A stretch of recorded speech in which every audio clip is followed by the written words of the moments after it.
Man ir liels prieks jūs visus redzēt šeit izstādē uz Viļņa, Latvijas un Sibīrijas aktuālā māksla. Mans vārds ir Ieva Kalniņa, un es esmu šīs izstādes kuratore, bet esmu pēc izglītības arī vēsturniece, respektīvi vēsturniece ir mana pirmā profesija, vēsturnieks ir mana pirmā profesija. Un es gribēju īsti paskaidrot un arī to mūsu norises kārtību, ka mūsu aptuvenais diskusijas laiks ir plānots pie aptuveni 2 stundas, un es ceru, ka arī pēc šīs diskusijas jums būs laiks arī vēl ātri apskatīties izstādi, ja jūs reiz esat tiem, kas to vēl nav izdarījuši. Un tā kā izstāde uz Viļņa, Latvijas un Sibīrijas aktuālā māksla skar diezgan tādu karstu aspektu Latvijas kultūrā, respektīvi Latvijas un Krievijas kultūras sadarbību, un jo īpaši Sibīrijas tēma, kas mums asociējās ar viennozīmīgi ar pārdzīvotām ciešanām tādā nacionālā līmenī, tad, manuprāt, bija diezgan loģiski domāt un aicināt konkrēti Liānu Langu, kas ir šīs idejas iniciatori, tā kā attīstīt virtuves sarunu ideju, par ko mēs bijām savukārt runājuši jau kādu laiku atpakaļ. Un es ceru, ka mūsu saruna būs, noteikti ne ar kaut kādiem briesmīgiem postulātiem, akmenī kaltiem beigās, bet ka viņi rosinās domāt un arī personīgi droši vien varētu mudināt katru no mums izdarīt kaut kādus secinājumus, kas varētu ietekmēt mūsu lēmumus un mūsu darbus turpmāk. Un es tad no savas puses gribētu dot vārdu vispirms Rudītei Kalpiņai, kas līdz ar Liānu Langu abas būs šī pasākuma moderators, vadītājs. Labdien visiem klātesošajiem! Šodien mēs uzsākam publisku sarunu par kolaboracionismu un kolaborāciju padomu periodā. Temats ir jūtīgs, sarežģīts un ļoti plašs, un visdrīzāk, ka šī nav pirmā un nebūs arī vienīgā saruna par šiem jautājumiem. Taču šodien mums ir iespēja dzirdēt ļoti būtisku cilvēku viedokļus, kā arī vienoties par šīs sarunas ievirzi un nonākt pie uzstādījumiem, lai pārtrauktu ieilgušo amnēziju sabiedrības atmiņā, tādējādi rosinot pārskatīt esošos priekšstats par Latvijas sabiedrību un arī latviešu kolektīvo attieksmi pret padomju okupācijas varu. Citiem vārdiem sakot, mēs mēģināsim šodien par to kritiski reflektēt. Taču vienlaikus jāuzsver, ka šī saruna nav iecerēta kā tiesāšana, vainīgo meklēšana vai sodīšana. Mēs arī noteikti vēlamies norādīt, ka apzināmies par šo, tāpat kā par citiem pagātnes posmiem, nevar runāt un to izprast, piemērojot tikai šodienas mērauklu un redzējumu. Taču mēs visi saprotam, ka neizrunāta pagātne traucē šodienai un apdraud nākotni. Labdien!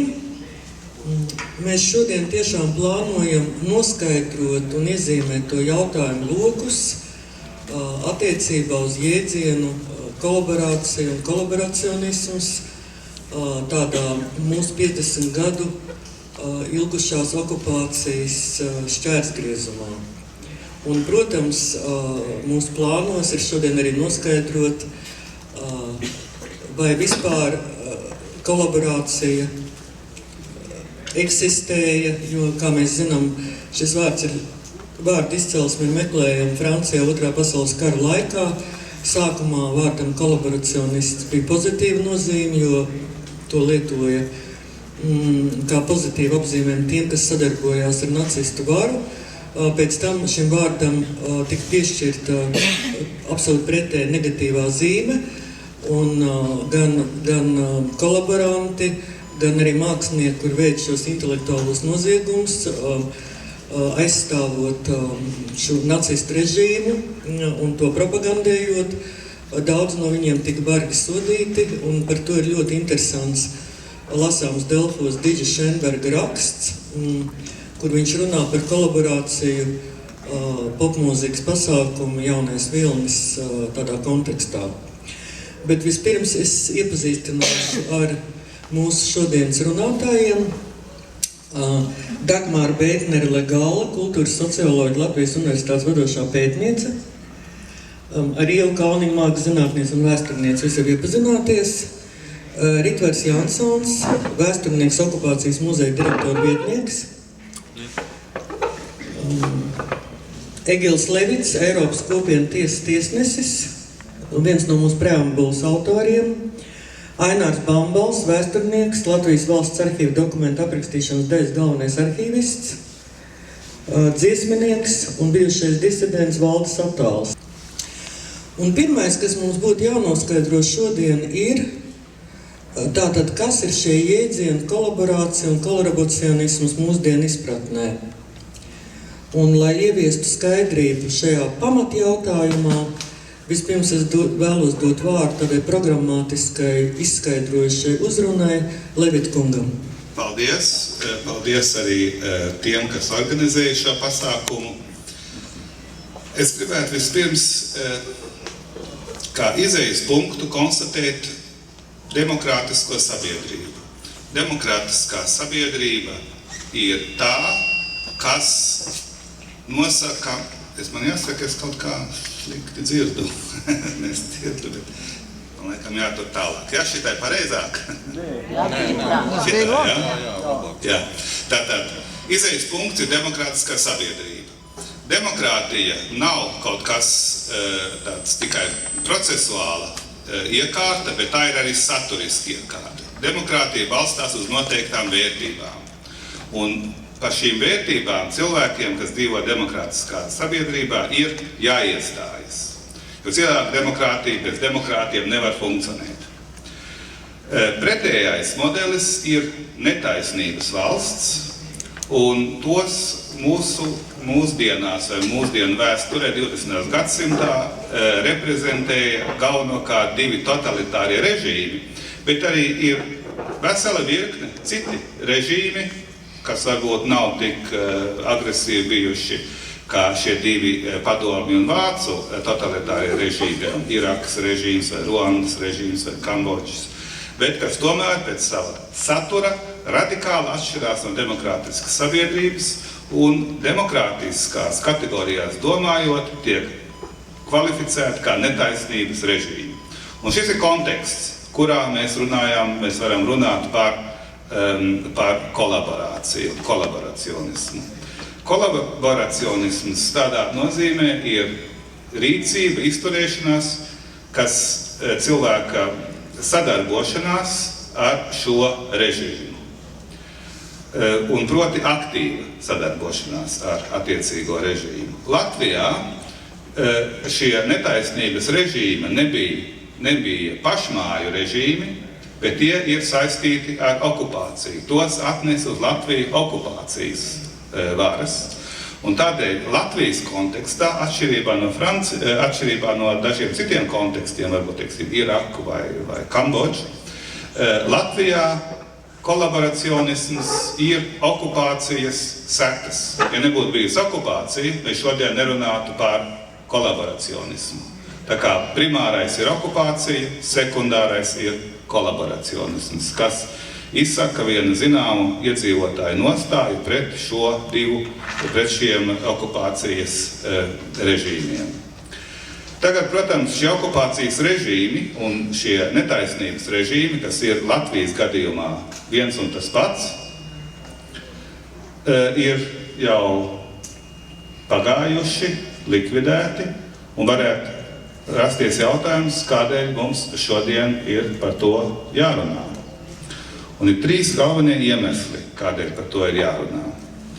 Un proti, pirmais ir tas, ka gan indivīds, gan kolektīvs, sabiedrība vai valsts nevar pareizi izvērtēt tagadni, ja tas nezina, nepārzina, nav izvērtējis savu pagātni.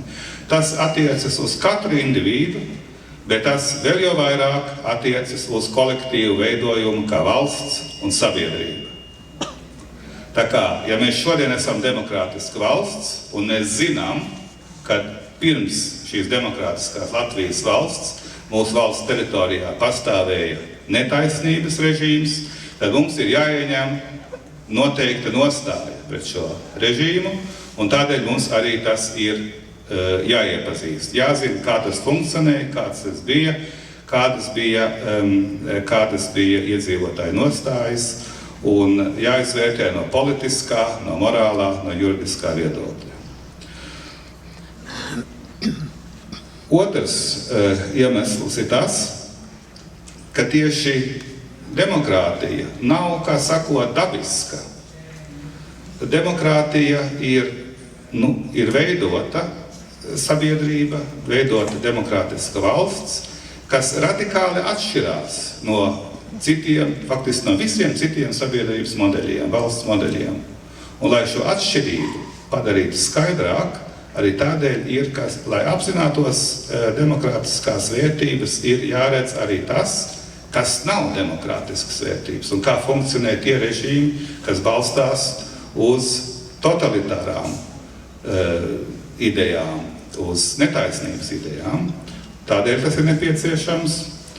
Un treškārt, tas ir nepieciešams taisnīguma dēļ. Taisnīgums ir pārlaicīga ideja, kas darbojās visās sabiedrībās, bet jo sevišķi demokrātiskā sabiedrībā. Un taisnīgums ir izjūta, ko izjūt katrs.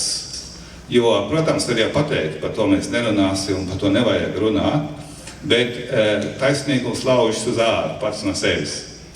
Un, ja to mākslīgi apspiež taisnīguma ideju, tādā gadījumā tas izpaužās ļoti daudzos un dažādos veidos, gan tiešā, gan netiešā, un tas varbūt ir labā ziņa attiecībā uz taisnīgumu. Taisnīguma ideju nav iespējams izskaust. Un tādēļ taisnīgums prasa arī šī režīma izvērtēšanu un ar to saistīto kolaboracionismu izvērtēšanu.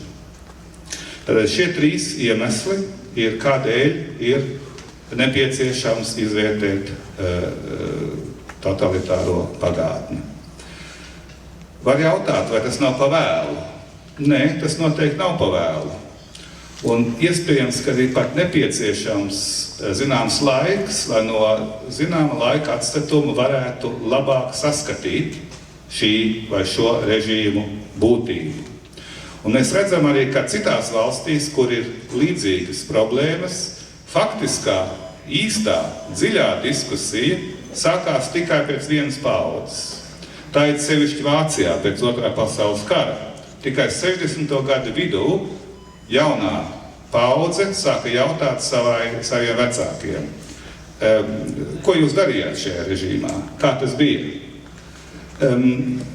Un tad pamazām sāka tikt risināts šis jautājums. Arī Spānijā interesanti, ka tagad, tātad jau ilgāku laiku pēc Franko režīma beigām, tikai, kā sakot, sāk un jau diezgan dziļi ir iesākts risināt šis kolaboracionismu jautājums. Es teicu, ka Latvijā kolaboracionisms tika atnests kopā vai saistīts ar okupāciju. Spānija ir cits piemērs. Spānijā nebija okupācija, tas bija kolaboracionisms ar vienu netaisnīgu režīmu. Tātad tas nav pa vēlu, es teiktu, mēs esam tikai procesa pašā sākumā. Un būtu jēdzīgi un svarīgi šo procesu pareizi ievirzīt un arī, kā sakot, sakarīgi un pietiekoši dziļi nonāk pie secinājumiem. Tad kādi ir pagātnes netaisnības režīmu izvērtējuma virzieni? Un tie ir vairāki, un tie notiek paralēli, vai tiem jānotiek paralēli.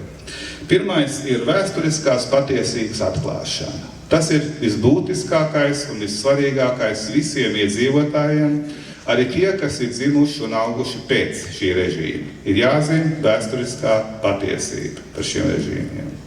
Tas ir visplašākais mērķis. Tad ir juridiskā izvērtēšana. Juridiskā izvērtēšana ir saistīta ar zināmām problēmām, un tā ir parasti daudz ierobežotāka nekā šī politiskā izvērtēšana, vēsturiskās patiesības atklāšana. Tādēļ, ka juridiskā izmeklēšana faktiski koncentrējās uz samērā nelielu personu loku, un arī krimināltiesību instrumenti nav tik visaptveroši, lai juridiski šo jautājumu, kā saka, vispārēji atrisinātu. Teiksim, juridiskā izvērtēšana ir ļoti svarīga sastāvdaļa, un arī Latvijā tā daļēji, bet ļoti minimāli notikusi, bet tā nav vienīgā, es teiktu, svarīgākā ir šīs vēsturiskās patiesības atklāšana un attiecīgo secinājumu izdarīšana priekš sevis šodien. Nevis vienkārši, tā tas toreiz ir bijis, bet no tā ir jāizdara secinājumi savai rīcībai, savai politiskajai attieksmei pret Latvijas valsti, pret attiecīgām personām, pret attiecīgām partijām. Un tas ir faktiski pats galvenais - secinājumu izdarīšanu attiecībā uz sevi, uz savu rīcību šodien, tagad un nākotnē. Tātad es teicu, tas ir galvenais - vēsturiskā patiesība, otrs - juridiskā izmeklēšana un noziedznieku sodīšana. Trešais, kas pie mums, es teiktu, lielā mērā, cik tas ir iespējams, ir arī izdarīts, tas ir netaisnības režīmu upuru rehabilitācija un kompensācijas piešķiršana. Šeit, kā man jāsaka, viena lieta. Protams, mēs varam kompensēt šiem upuriem zināmā veidā netaisnību, kas pret viņiem ir nodarīta. Un tur man jāsaka 2 punkti. Viens ir tas, ka to dara brīvā, demokrātiskā Latvijas valsts, kura nav vainīga pie šiem nodarījumiem. To mēs darām tādēļ, ka aiz solidaritātes pret saviem pilsoņiem, pret saviem tautiešiem. Tas ir latviešu solidaritātes izpausme. Tas ir ļoti būtiski to. Un tas lielā mērā arī ir darīts. Bet ir viena lieta, ko tu nevari kompensēt. Un faktiski tu nevari kompensēt pazaudēto dzīvi. Jo liela daļa cilvēku, kas atteicās kolaborēt ar režīmu, tie nodzīvoja savu dzīvi, arī bieži nesagaidot Latvijas valsts atjaunošanu, vai arī sagaidot to un nonāca tādā situācijā, ka to vairs nav iespējams kompensēt, vairs nav iespējams atdarīt. Mēs varam vienīgi respektēt to, un tas ir ļoti būtiski, ka tiek izrādīts respekts, un jebkāda necieņas izrādīšana upuriem ir, es teiktu, augstākā mērā neētiska, amorāla, bet mums jāapzinās, ka tas īsti nav iespējams, un vienīgi respekts varētu kaut cik daļēji to uztvert. Un 4. virziens ir publisko amatpersonu vērtīšana, kas mums daļēji arī ir noticis, bet arī tādā nepilnīgā veidā. Un jautājums, vai šodienas Latvijas valsts reprezentanti var būt tie, kuri kolaborēja diezgan augstos amatos ar iepriekšējiem netaisnības režīmiem. Mums par to arī ir likumdošana. Ja es apskatos, cik tālu Latvija ir tikusi ar šo pagātnes izvērtēšanu, tad es teiktu, ka tas daļēji noticis, bet ļoti nepilnīgi. Šai ziņā Latvija, es teiktu, kaut kur uz vidus un austrumēropas valstu fona atrodas kaut kur pa vidu. Tā nav priekšgalā, bet tā arī nav, teiksim, iepakaļs citām valstīm. Ir daudz valsts, kuras nav nebūtu tikuši tik tālu, un ir dažas valsts, kur bijušie drošības orgānu darbinieki ir valsts vadītāji. Es teiktu, tā kā Latvija ir pa vidu, viss konsekventāk pie šo jautājumu ir izcinājusi Vācija, un proti jau pēc 2. pasaules kara attiecībā uz nacistisko režīmu, un pēc tam Austrumvācijā attiecībā uz komunistisko režīmu, bet tur tiešām šis jautājums ir samērā labi atrisināts, bet visas pārējās valsts ir iepakaļ. Un Latvija arī, bet Latvijai ir, kā sakot, es teiktu, kaut kur pa vidu šajā pagātnes izvērtēšanas jautājumā. Es tagad tikai nobeidzot gribētu pieskarties jautājumam par izlīgumu. Izlīgums tiek bieži, es teiktu, pat pieprasīts, kad, redziet, par to vairs nevajadzētu runāt, ir tik daudz laiks pagājis, vajadzētu izlīgt, ja mēs te sāktu šos jautājumus risināt, tad viens latvietis apēst otru latvietu un šeit notiek briesmu lietas. Es jau pašā sākumā teicu, no šie jautājumi nevar un arī nekad nevarēs izvairīties. Un man kaut vai pēc 2 vai 3 paudzēm cilvēki jautās, kā tas ir noticis, jo tas ir tik radikāli pretējs demokrātiskām vērtībām, ka tas izraisa automātiski jautājumu, un automātiski jautājumu izraisa, un kā tu pret to attiecies. Tā kā no tā izvairīties nevar, tas ir pamatfakts. Un attiecībā uz izlīgumu, es teiktu, ka izlīgums ir iespējams tikai tad, ja tiek ievērotas 6 pakāpes, un proti tieši tādā secībā, kā es tagad mēģināšu tās nosaukt. Pati pirmā pakāpe ir patiesības noskaidrošana. Un tāpēc jau teicu, patiesības noskaidrošana ir galvenais mēģis pagātnes pārvarēšanai. Pēc tā, ka tiek noskaidrota patiesība, izlīgums nav iespējams. Un tiem cilvēkiem, kuri bija tuvu režīmam, ir aktīvi jāpalīdz noskaidrot šo patiesību. Nevis jāslēpj tā, bet tieši otrādi, aktīvi jāpalīdz. Tātad patiesības noskaidrošana.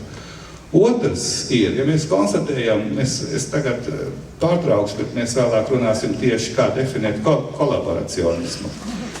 Otrais ir tas, ka tiem, kas ir uzskatām par kolaboracionistiem, šis nodarījums ir jāatzīst. Viņiem ir skaidri jāsaka, jā, es kolaborēju ar šo netaisnības režīmu. Un nevis izlocīties, tātad ir jāatzīst.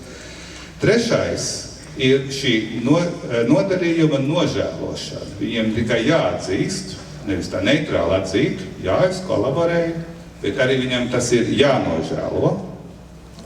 Nožēlošana, ka tas bija slikti.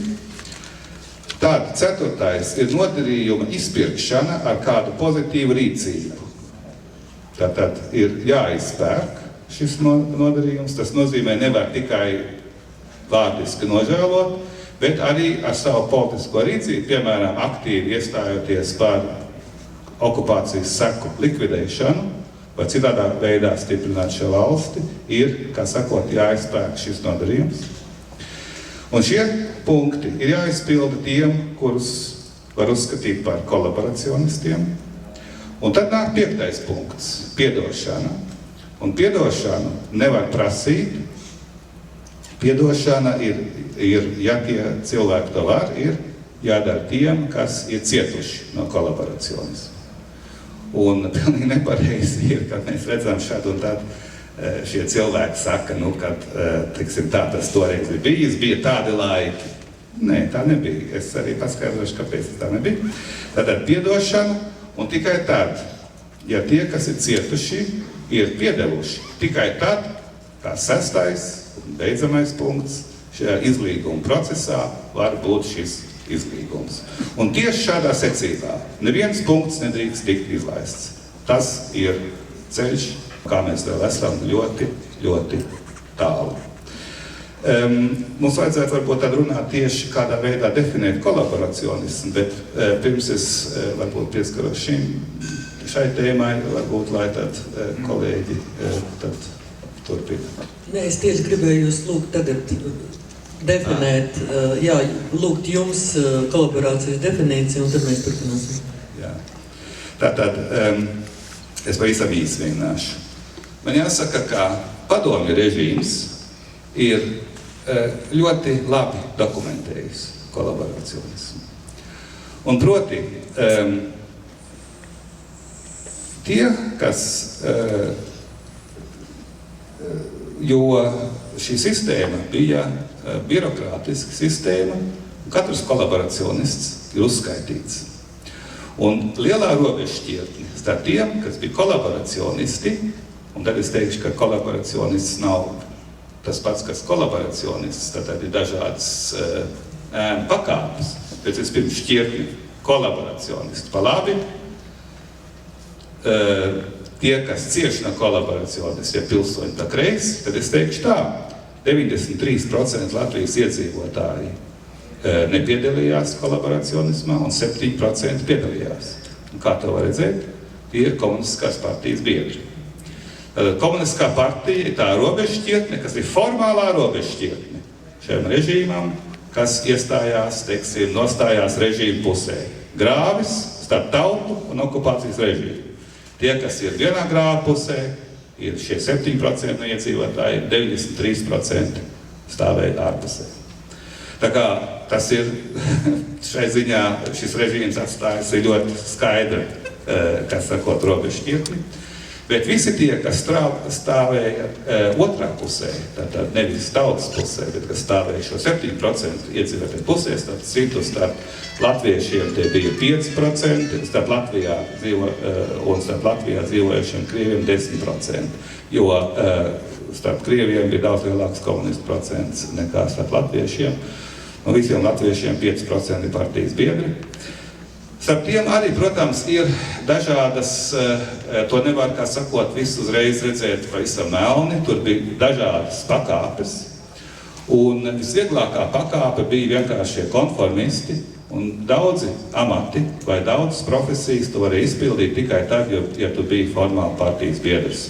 Un es teiktu, ka šie konformistu nodarījums ir, diezgan varbūt neliels,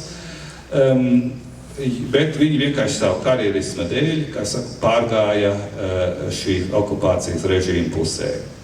Tā ir tāda garīga pāriešana, jo tas prasīja arī zināmu, es teiktu, sevis pārvarēšanu vai savas sirdsapziņas apklusināšanu. Tā ir ziņā, ka tev jāsaka, labi, lai es būtu par slimnīcas vadītāju, jeb lai es būtu par skolas direktoru un vai kur partijas biedram, bet es jau būtams skolas direktora amatā neko sliktu nedarīšu. Bet tomēr tas ir viens, zināms, tāds solis, kur sevi bija jāapklusina, sava sirdsapziņa, vai viņi jānobīda kaut kā malā. Un patiešām es domāju, ka lielu ļaunumu šie cilvēki arī nav nodarījuši. Tas ir drīzāk jautājums par to, kā ar viņu to apgājās. Tātad es teiktu, no šiem cilvēkiem, no šiem 7% vai 5% latviešiem, lielākā daļa piederēja pie šīs konformismu. Tas ir psiholoģiski arī saprotams, jo toreiz cilvēki jau arī neapzinājās, ka drīz šis režīms beigsies, un priekš daudziem tas arī nebeidzās drīz. Viņi visi nodzīvoja šajā režīmā un arī nomira šajā režīmā. Un tad jautājums apsvērt savas personiskās intereses pret šo sabiedrības un valsts interesi, un es teiktu, ka lielākā daļa no tiem piederēja pie šīs kategorijas. Tad ir cita kategorija, kolaboracionisti, tie, kas jau ieņēma varas amatus. Un šeit jau man jāsaka, tur ar sirdsapziņas apklusināšanu vien nepietiek, jo pat ja tā sirdsapziņa apklusinātu, un liela daļa sirdsapziņa arī apklusa, es domāju, ka tie tik tālu jau iesaistījās šajā netaisnības režīmā, ka tur jau ir noteikti arī individuāla vaina redzama. Un tie ir visi, kā sakot, tie amati, kas tiešām ir saistīti ar varas pozīcijām, ar citu cilvēku kontrolēšanu, arī starp citu daļēji stukači, kas būdam vai arī nebūdam partijas biedri, kā sakot, piedalījās šajā uzraudzības mehānisma īstenošanā. Un tie, kas lielā mērā arī uz kā režīms balstījās. Jo nevar jau būt, ka viens Staļins vai viens Brežņevs viens pats, kas sakot, kontrolēja visu valsti. Viņiem jau vajadzēja cilvēkus. Un tie bija tie cilvēki. Tātad tie cilvēki, kur ieņēma varas pozīcijas. Tie bija šie kolaboracionisti. Un tie bija zināms procents, tad mēs varam runāt, sākot no kuras pakāpes, varētu teikt, ir varas pozīcijas. Tie arī ir, kā sakot, šādā veidā piedalījušies šī režīma patiešām īstenošanā. Un varbūt skolas direktors, kur būdams konformists, daudz minimālākā veidā.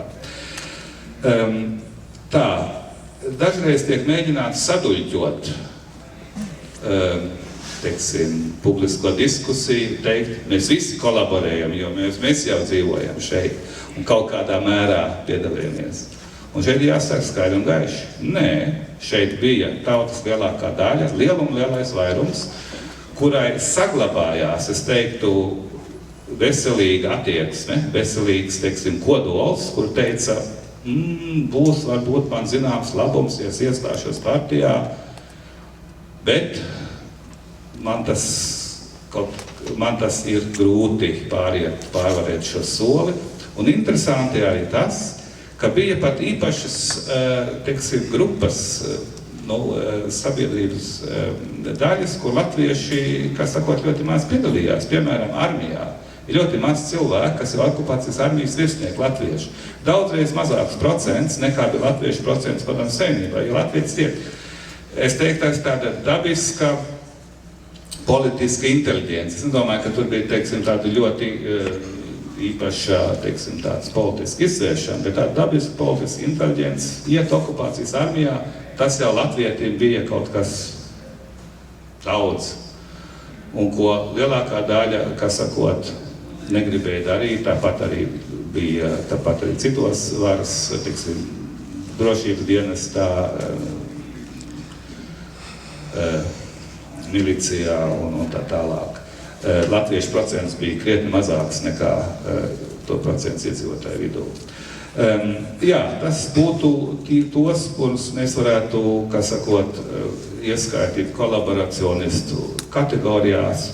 Vēl varētu minēt, ka ir dažādas komunistu grupas, un divas grupas minētu ekstrā. Viens ir tā saucamie nacionāli komunisti, 50. gadu otrajā pusē, kurus ir vērtējami īpaši, jo šie cilvēki jau tūlīt tika nostumti malā pēc okupācijas, kas bija varbūt ideālie komunisti Latvijas laikā un gribēja īstenot kaut kādu labāku sabiedrību, bet lielā mērā tomēr piedalījās tieši šajā staļinisma laika darbībā.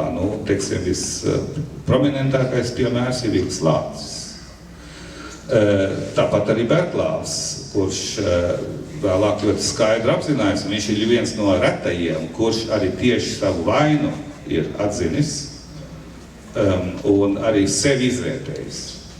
Un tādi tiešām ir reti, kuri sevi izvērtējuši.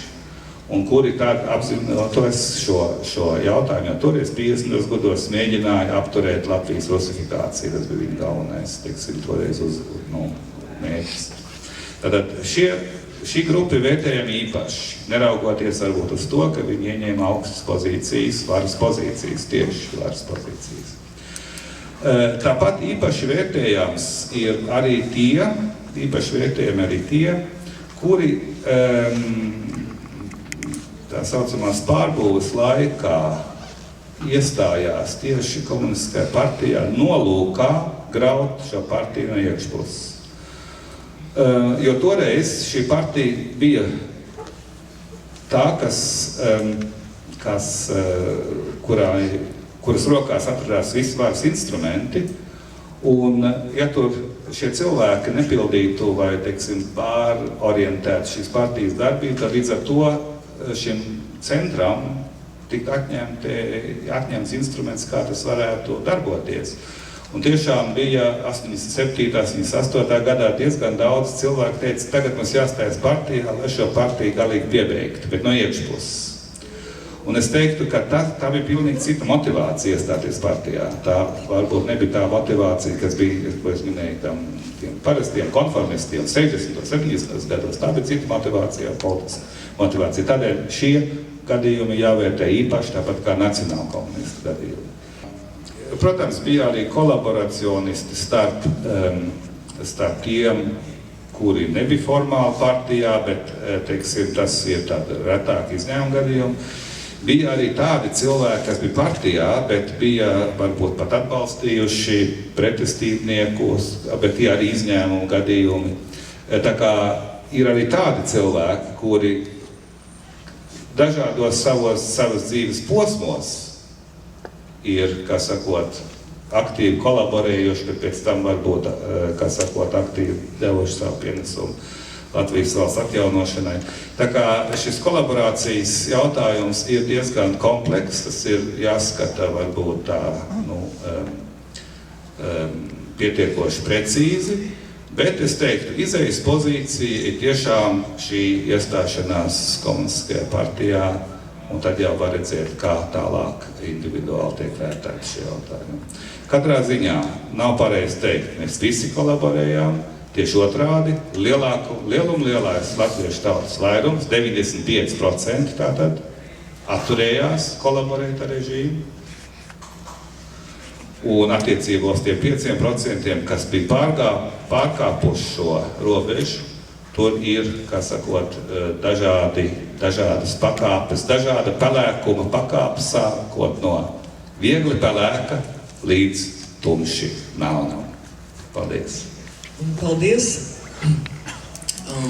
Jāsaka tā, ka 5% iespējas uz sabiedrību, manuprāt, ir pietiekami spēcīgs, jo mūsu sabiedrībai ir raksturīga tāda noklusēšanas psiholoģija. Kā tā, ja mēs nerunājam par lietām, tad viņi vispār nav. Un jebkuru sarunu par kolaborāciju vai lustrāciju, tas ir tik ļoti nepieciešama pagātnes pārvarēšanai un arī desovietizācijai. Mēs mēdzam uztvert kā sodu, bet patiesībā tā ir viena iespēja saprast sevi, tikt ar sevi galā un veidot daudz gaišāk, daudz labāk Latvijas sabiedrību. Un par šo noklusēšanas mentalitāti un vispār kā mēs, latvieši, kāda ir mūsu mentalitāte reaģējot uz šādiem, varbūt sāpīgiem un sarežģītiem procesiem, es vēlējos dot vārdu Beitners kundzei. Labdien, vai labvakar vēlreiz. Paldies Lijānai par šo uzaicinājumu būt šajā sarunā, un es domāju, ka arī formāts virtuves sarunas mums padomu laikā dzīvojošiem ir ļoti saprotams. Tās bija sarunas, ko varēja runāt ļoti zinām cilvēku vidē un runāt par lietām, par kurām gribējās runāt skaļi un ar kādu dalīties. Es esmu socioloģi, un socioloģi, kas nodarbojās ne ar demoskopiju, bet ar aprakstošo socioloģiju, mutvārdu vēsturi, dzīves stāstiem. Un mūsu arhīvā ir ļoti daudz liecību par to, kā cilvēki dzīvoja, kā viņi saprata sevi, savu laikmetu. Un es domāju, ka šī saruna ir ļoti svarīga, ne tikai šī arhīva materiāla dēļ, bet svarīgi mums ir šodien, kas esam dzīvi, Latvijas nākotnes vārdā. Es gribu pateikties Levita kungam par ļoti izsmalcināto ieskatu juridiskajā aspektā par šiem jautājumiem. Un es no savas puses, kā socioloģi, gribētu mudināt latviešus runāt, jo mūsu kultūrā ir ticība, ka klusējot var pateikt vairāk. Un, ja mēs paskatāmies mūsu literatūrā, tāda ļoti spēcīga rakstura vienmēr ir tādi klusētāji, viņi daudz nerunā. Un tā ir varbūt mūsu literatūrā ietvert vienu tādu mūsu pašizpratni, ar kuru es gribētu tomēr aicināt konfrontēties. Un neieslīgt tukšā runāšanā. Tā ir visā pasaulē cilvēkiem, bet tieši šodien mums ir nepieciešams sarunāties. Sarunāties un dzirdēt vienam otru. Un nekad sarunā neiespraukties, nē, bet, jā, bet. Es patās aizvakaru piedzīvoju vienu ļoti svarīgu telefonu sarunu, arī sarunu par preambulu.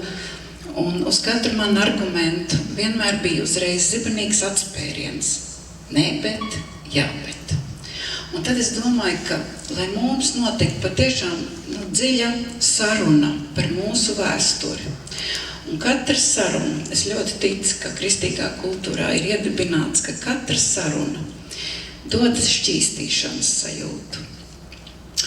Un Eiropas kultūra faktiski ir balstīta uz tādu dziļu izpratni par valodas nozīmi un pašizpratni, kurā mēs atrodam vārdus visām situācijām un mākam pastāstīt. Un, protams, lai pastāstītu, ir vajadzīgs viens jutīgs klausītājs. Un es tāpēc domāju, pēc šīs varbūt sarunas, ja mums izdotos, ka mēs aiziet katrs savā radu, draugu lokā, ka mēs arī turpinātu šo ļoti sāpīgo sarunu par mūsu vēsturi. Jo manā skatījumā tieši tāpēc Latvijā lietas ļoti sarežģīti lēni virzās uz priekšu valsts attīstības nozīmē, ka mums nav izrēģētas attiecības ar pagātni. Paskatieties, šodien ir nozagta valsts, kā mums to saka ārzempētnieki, bet neviens nav notiesāts par to, ka ir nozagta valsts. Mūsu politiskie līderi visaugstākā līmenī, jūs uzstādiet jebkur kritiski jautājumu, jūs mēģiniet iedzīt viņu stūrī uz jautājumu, mēs ne no viena nedzirdēsim kļūdu uzskaitījumu. Atvainošanos, tā bija mana politiskā kļūda. Mēs tādu lietu nepiedzīvojam. Ja man atmiņa neviļ, es atceros Ilzi Jurkānu vienīgo, kas parakstīja pirmo, tā teikt, valsts aizdevumu. Mēs pat varbūt viņu neatceramies par 450 miljoniem, tolaik tas bija viss Latvijas gada budžets. Es atceros, šī bija vienīgā persona, kas aizgāja uz Saeimu un publiski atvainojās mūsu valsts parlamentam un visai sabiedrībai par to, ka viņi parakstīja šo dokumentu, labi neiedziļinājusies viņā. Varbūt esmu kaut ko palaidus garām, vēl ir bijusi kāda cita grēksūdze. Mums nav viņa bijusi. Un tieši tāpēc es gribu kā socioloģi norādīt uz tādu lietu, ka sabiedrībā pastāv tāda neredzama komunikācija. Mēs neredzamā veidā izliekoties, ka mēs neredzam, ka kādu apzog, mēs piedalāmies apzagšanā. Redzot netaisnības sludināšanu, ja mēs neiebilstam, tad mēs viņām piedalāmies. Mums mazlietiņās šobrīd ir jāradikalizējās, jo latvietim ļoti mierīgs raksturs, viņi ļoti grūti pacelt uz kaut kādu tādu buntošanos. Mēs esam ļoti toleranti nācija. Ļoti toleranti nācija.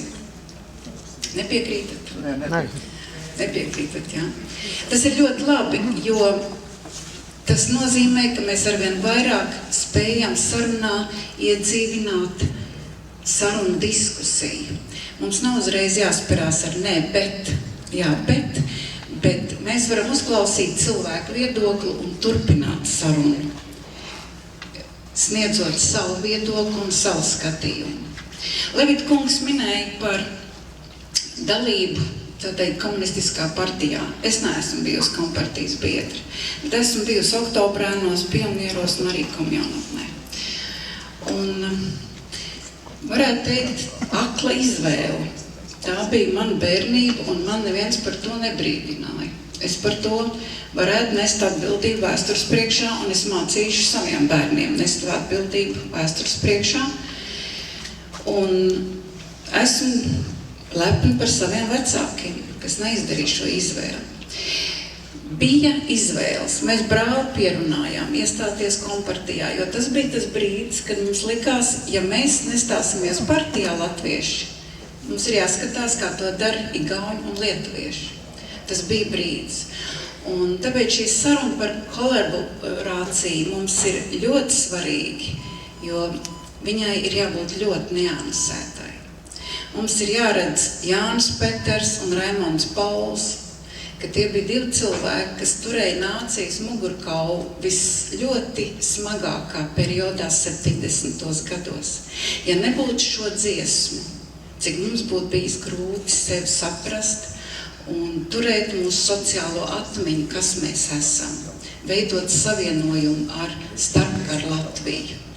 Mēs iemācījāmies cienīt tos māksliniekus, kas bija dubultaģenti. Viņi varbūt bija ārzem draudzības biedrības tā teikt, sakariem ar tautiešiem ārzemēs, viņi varbūt ieņēma daudz amats un posteņus, bet mums ir jāredz, ka turpinātais okupācijai jau otro paudzi šie cilvēki izšķīrās par dubultaģentu, teikt, lomu. Un te kolaborācijā ir jāredz, ir 2 līmeņi noteikti, ir lojalitāte un ir nodevība. Un tieši šī nodevība, viņi ir jāakceptē. Par stāšanos kompartijā mūsu dzīves stāstos ir pietiekami daudz liecinājumu, kur izcili zinātnieki saka, institūtu direktori. Es nekad nebiju ne komjaunietis, ne pionieris, ne kompartijā. Un viņi vienalga ieņēma ļoti augsts amats Padomu Latvijā, arī zinātnē un pētniecībā. Mums arī tādu piemēru. Tātad, ja bērns auga ar tādu mugurkaulu, ar tādu skatījumu par sevi, par savu valsti, ar atmiņām par neatkarīgo valsti, tas nozīmē, ka bija iespējams arī padomu sistēmā iegūt ļoti augstu pozīciju, ja tev bija ļoti gaiša galva. Tāda piemēra arī ir. Vai dzīvi padomu režīmā, kas ritēja 50 gadu garumā, iespējams vispār definēt kā kolaborāciju ar režīmu? Ritver. Mans viedoklis ir tāds, ka es kā vēsturnieks kolaborāciju dēvētu atšķirīgu no, piemēram, definīcijām konformisms, konjunktūra, kas ir daudz mazākas pakāpes. Tas nebūs juridiski varbūt precīzi formulējums, ko es teikšu, bet tas ir tā mana vēsturnieka izpratne par kolaborāciju, kas ir kolaborācija. Un manā izpratnē kolaborācija ir aktīva sadarbošanās ar okupācijas režīmu, tieši vai netieši palīdzot šim okupācijas režīmam realizēt noziegumus pret cilvēci, kara noziegums, genocīda noziegums, vai arī ierobežot konkrētu cilvēku, konkrētas cilvēku tiesības. Un tā būtu tā robežšķirtne šai kolaborācijai, šajā lielajā nozīmē, kas jau ir ļoti skaidri nošķiram, ļoti skaidri pierādām, varbūt ne visos gadījumos, bet lielākajos tiesas gadījumos.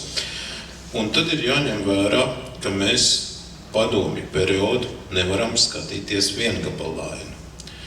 Padomju periods tomēr bija ļoti ilgs šis okupācijas periods. Tas bija 1940. 41. gads ar savu specifiku, pirmā militārā tiešā okupācija, represijas.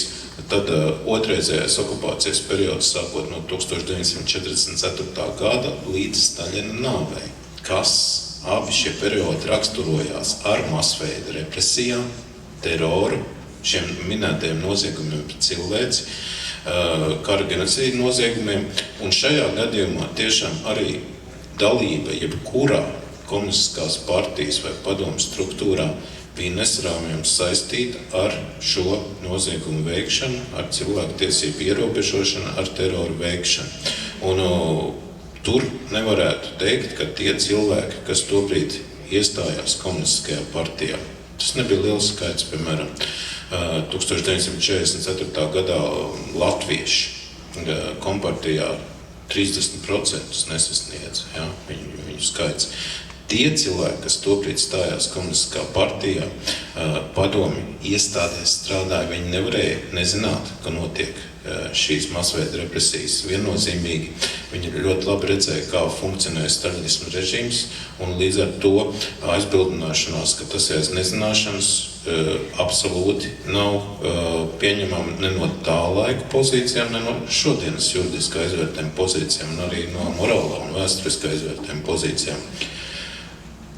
Cits periods sākās tiešām pēc Staļina nāves, sākot ar Hruščova valdīšanas ēru, kad padomju režīms evolucionē. Un evolucionē tādā nozīmē, ka cilvēku vienkārši nevar tāpat paņemt, ja, un viņam pielasīt likumu un iznīcināt, vai pat bez tiesas spriedumu iznīcināt, nošaujot bez tiesas spriedumu. Šajā gadījumā no Hruščova perioda vajadzēja jau konkrēts pierādījums, juridiskais, lai cilvēku varētu notiesāt, un visbiežāk tas Latvijas gadījumā bija pretpadomu aģitācijas un propagandas pāns Krievijas Federācijas krimināla kodeksā, kur piemēroja Latvijā. Un tika veiktas šīs individuālās represijas. Tas nenozīmē, ka represijas Hruščova laikā beidzās. Tika veiktas individuālās represijas pret konkrētiem cilvēkiem, kur atzina Latvijas Republikas valstiskumu, kur aktīvi pretojās padomu režīmam. Un šajā periodā pat tie nacionāli komunisti, kas atradās varas virsotnē, būtībā arī ar visiem šiem centrālās komitejas lēmumiem, centrālās komitejas biroja lēmumiem bija atbildīgi par to, ka arī Latvijā tika īstenotas no Maskavas eksportētās individuālās represijas pret Latvijas Republikas iedzīvotājiem, Latvijas Republikas pilsoņiem, Latvijas iedzīvotājiem. Tajā pašā laikā, Hruščova periodā, atrodoties komunistiskajā partijā, šajā Hruščova atpūšņa periodā mēs jau minējām, Levita kungs minēja šos nacionāli komunistus, bija iespēja tiešām reāli panākt lēmumus gan par latviešu valodas attīstību, gan par kultūras attīstību un arī mēģināt ierobežot migrāciju, atkarot no militāriem resoriem konkrētus objektus. Ja, tur runa par Jūrmalā, par objektiem, ir runa par lielās ģildes atkarošanu, filharmonijas vajadzībām un citas lietas. Līdz ar to tā situācija bija duāla, un jau šajā Hruščova periodā kolaborācija komunistiskajā partijā izpaužās duālā veidā. Par 60. un 80. gadiem, protams, gan Brežņeva, gan Andropova, gan Gorbačova periodā individuālās represijas turpinās. Mēs ļoti labi zinām tādus izcils pārstāvus kā latviešu pārstāvus kā Gunāra Astra, Lidija Lasmana un citus, kur tika tiesāti pat vairāk kārt šajā periodā par pretvetumu darbību.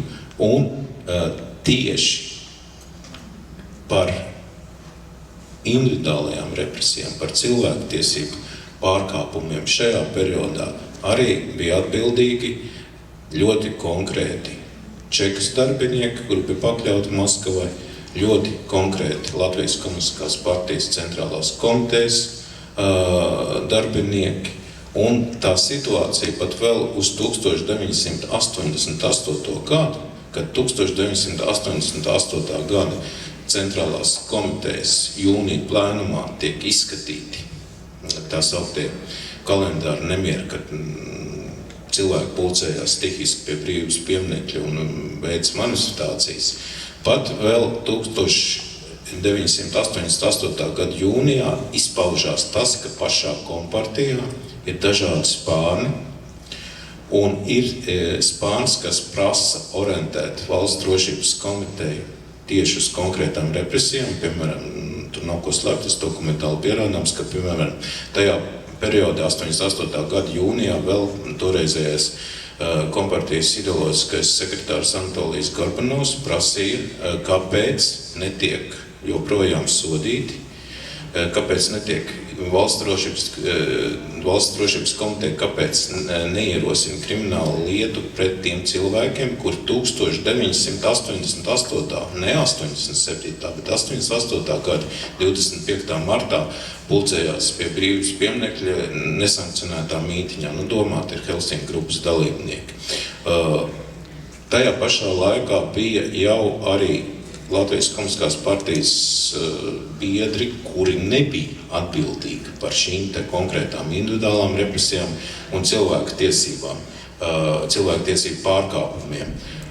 Līdz ar to mēs, piemēram, zinām Juru Vidiņu piemēru, kurš būdams kompartijas biedrs iestājās Helsinki grupā un būtībā izdarīja apvērsumu komunistiskajā partijā, nostādot šoku situācijā visu komunistisko partiju, kā tas var būt, ka komunistiskās partijas biedrs iestājās cilvēktiesību aizstāvēšanas grupā, kura pēc padomu definīcijas bija inspirēta no ASV centrālās izlūkošanas pārvaldes.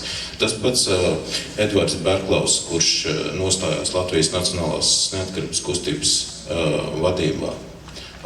Arī tātad ir iespējams variants, kad savā laika periodā cilvēks, būdams komunistiskajā partijā, pēc tam aktīvi var darboties arī, lai virzītu pat Latvijas Republikas neatkarības idejas. Bet kopumā šajās manās vērtējuma nostādnēs tiešām tie cilvēki, arī kuri sākot no 50. vidus līdz 80. gadu beigām piedalījās individuālajās represijās, tās realizēja vai cilvēka tiesības ierobežoja, jebkādā veidā tas, piemēram, bija izslēgšana no skolas par svecīšu likšanu vai citādā veidā, tā tiešām ir kolaborācija, bet tajā pašā laikā ierindas brigadieris, piemēram, ko es pazinu melorācijā, viņš tajā kompartijā darbojoties melorācijas brigādē, tu pat ar savu konformismu nedabūju reāli savu jauno dzīvokli, uz ko viņš cerēja. Jautājums, kur tad ir viņa tā kolaborācijas pakāpe? Tad ļoti ir tiešām arī atsevišķi izņēmumi iespējami lielajā sistēmā.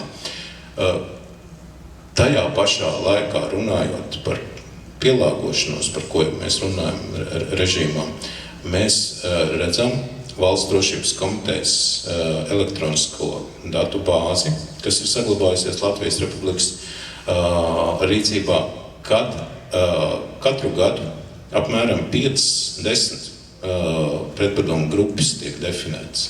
Un tas nenozīmē, ka visi tie cilvēki tika tiesāti. Viņi tika arī profilaktēti, viņi tika pārvērvēti Valsts drošības komitejas interesēs, viņiem vienkārši izteica brīdinājumu. Bet ir šīs pretpadomu grupas, un ko mēs redzam šajos ziņojumos arī, ka pretpadomu grupu dalībnieki, kā ziņo VDK aģenti, savā starpā runā, ka ir jāstājās komunistiskajā partijā, ka jāņem valsts amati, lai palīdzētu latviešu tautai. Un te ir tas moments arī, kas jāņem vērā, ka bija dažādas motivācijas arī stājoties komunistiskajā partijā, un tiešām tas arī beigās rezultējās dažādā attieksmē pret šiem cilvēktiesību pārkāpumiem un noziegumu veikšanas. Ko no tā mēs varētu mācīties? Varētu mācīties arī nākotnē, jo mums jāsaka ļoti skaidri un gaiši, ka nav izslēgta situācija, ka Latvija atkal tiek vai nu militāri, vai pastarpināti, okupēti no svešas varas, un līdz ar to ir jāsaprot, ka tāds režīms, kas Latvijā izvērsīs represijas, veiks teroru, ka Latvijas Republikas pilsoņiem šī kolaborācija nebūtu pieņemama ar šādu režīmu, ka agrāk vai vēlāk šāda režīma saprūk, un atkal šie noziedznieki tiek dēvēti par kolaborantiem un tiesāti.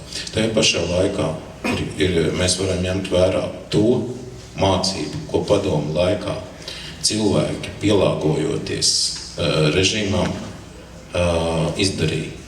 Ļoti ilgs bija šis padomu okupācijas periods, un cilvēki saglabāja uzticību neatkarības valsts ideāliem, un tajā pašā laikā saglabāja kultūras vērtības. Arī tajā pašos Valsts drošības komitejas ziņojumos ir ļoti daudz ziņojumu par to, kā tiek svinēti Līgo svētki, kā folkloras grupas attīstās, kā cilvēki iet pie vēsturiskiem pieminekļiem, kā liek svecītes, kā liek ziedus pie brīvības pieminekļa, kā dzied nacionalistiskas viņu definējumā dziesmas.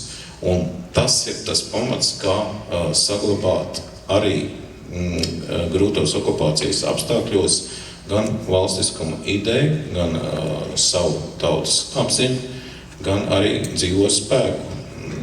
Šie momenti mums arī būtu jāņem vērā, mācoties no šī dziļā, garā padomju okupācijas perioda. Paldies Jansona kungam. Edvards Bambala kungam lūdzu. Labdien, klātesošie! Paldies Lianai Langai un Rudītai Kalpiņai par uzaicinājumu šai diskusijai. Runātāji jau gana daudz ir runājuši. Es šeit mazliet minēšos par arhīvu lietām, jo pārstāvu Nacionālo arhīvu.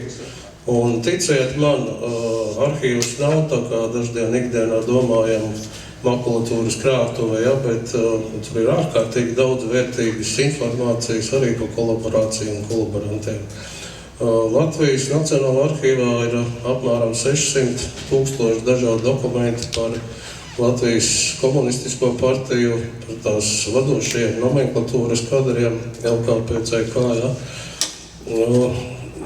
Protokoli, sēžu stenogrammas, partijas sēžu protokoli, ja, dažādu līmeņu, vairāk kā 3600 fondi, partijas arhīva fondi, kas ir par komunistisko partiju un tās darbību. Tas ir viens aspekts. Otrs, arhīvā ir arī milzīgi liels klāsts Valsts drošības komitejas arhīva materiāli, tie ir milzīgi 9 lieli fondi, no kuriem tie, kas varbūt mazāk zina to un neseko līdzi, minējuši tikai, kad prezidenta vēsturnieku komisija pa šiem pēdējiem 12 gadiem ir ļoti nopietnas pētījumus veikusi tieši pamatojoties uz šīm VDK krimināllietām, kas liecina arī par pilnu spektru Valsts drošības komitejas darbības, mūsu tautas sāpēm, postu ciešanām un izsūtīšanu uz Sibīriju un arī nodevību. Un es gribēju pateikt vēlreiz lielu paldies Levīta kungam, ka viņš tā kaut strukturēti pamatīgi mēģināja nodefinēt kolaborācijas jēdzienu, un ļoti pateicos Dagmarai Beitnerei par viņas tēzi, ka acīm redzot kolaborācijas izpētē ir jābūt niansētai, ja? Mēs kaut kā vai nu nonākam pie šī kopsaucēja, bet es gribētu parunāt par tām lietām, ko esmu pats pētījis. Tie ir Valsts drošības ministrijas pēckara iznīcinātāju bataljonu kaujinieki, kāda Latvijā bija 44,000. Par tiem ir saglabājušās kartiņas, algu saraksti, štatu saraksti. Proti, viņi bija tie, kas cīnījās pret nacionālajiem partizāniem un nacionālo pretestības kustību laikā no 44. gada līdz 55. gadam. Un arī viņu dokumenti ir liecības par pastrādātiem noziegumiem pret mūsu tautu. Un par kolaborāciju, ko es gribēju varbūt turpināt, ko Levīta kungs iesāka, proti ir svarīgi apzināties, ka šī te pirmā padomju okupācija, sekojošais nacistiskās okupācijas režīms un pēc tam sekojošā otrā padomju okupācija latviešiem izdzēsa varbūt to, kas bija, kā saka, viņu tas izdzīvošanas un esības pamats, proti sapnis par savu valsti. Un uz šī fona arī jāskatā kolaborācija, ja, militāros apstākļos, piemēram, nacistiskās Vācijas okupācijas varu pētot šveiciešu vēsturnieks Werners Rings izdala tādas 4 kolaborācijas formas. Tas ir bezieruna, ir akla kolaborācija, tad ir naivā, tādi, kas nezināja, tad ir nosacījumu dažu, kāpēc sadarbojās, ja, un tad ir taktiskā kolaborācija. Nu tad, lūk, šie iznīcinātāju bataljonu kaujinieki, pareizāk sakot, komandējušais sastāvs arhīvā ir 2823 lietas saglabājušās personāla lietas ar visiem viņu varoņu darbiem, ar visu viņu motivācijas vēstulēm, autobiogrāfiju un vispārējo, kāpēc viņi stājās, teiksim, iznīcinātāju bataljonu rindās. Un argumenti patiesībā tie bija 2 un galvenie. Tā bija neierobežota vara pēckara Latvijā un saņemtā alga, ja, kas arī pēckara smagajos apstākļos viņiem acīm redzot bija kāds liels atsloks un, protams, arī formas apģērbs. Ja, tie bija galvenie motīvi.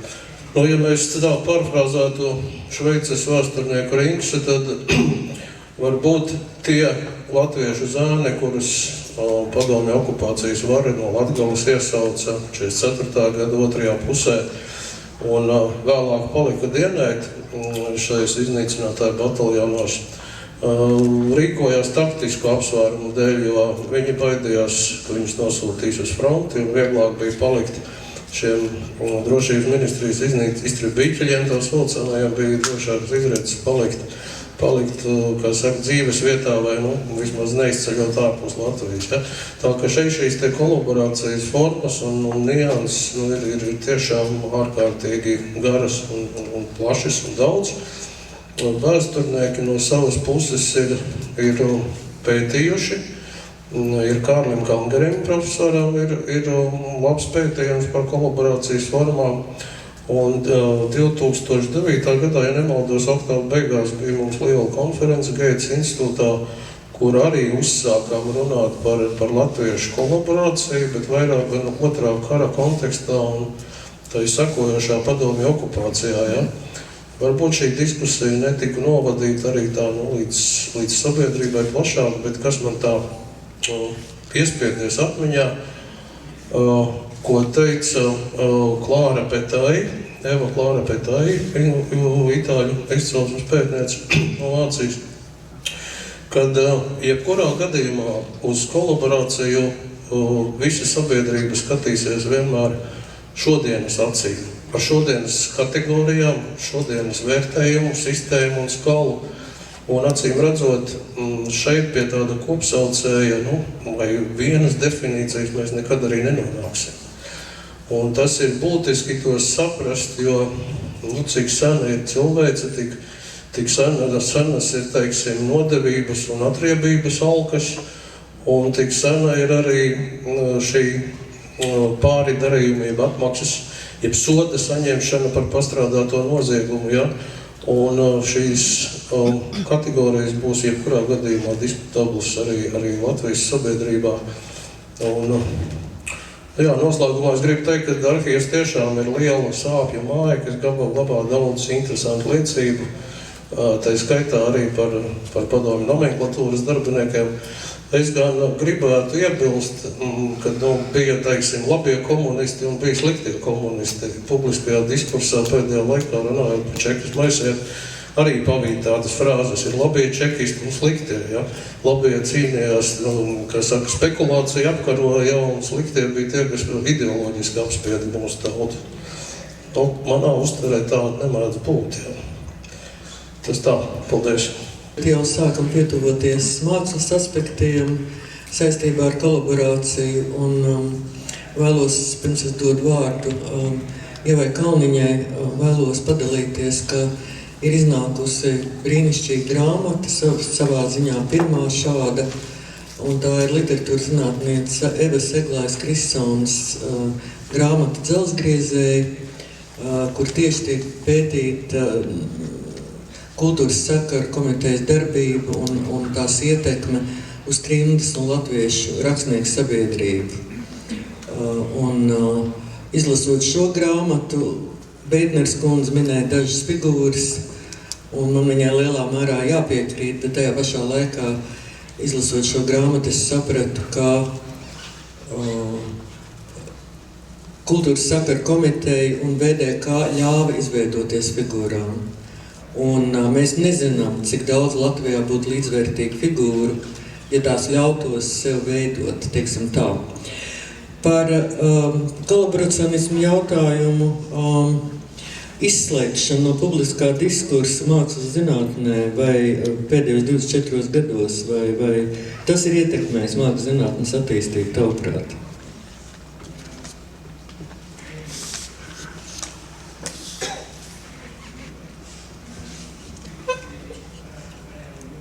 Tāda īsā atbilde noteikti ir, ka jā, ir ietekmējis, bet no otras puses es domāju, ka tas arī tā kā katram no mums ir ļoti skaidrs, jo tas, kas ir raksturīgs šauri specifiskai nozarei, patiesībā var būt raksturīgs arī visai sabiedrībai, un šajā gadījumā manuprāt, ka šīs pārvērtēšanas, izvērtēšanas neesamība faktiski ir vispirms tautas līmeņa jautājums, un pēc tam arī papildus šis profesionālais līmenis.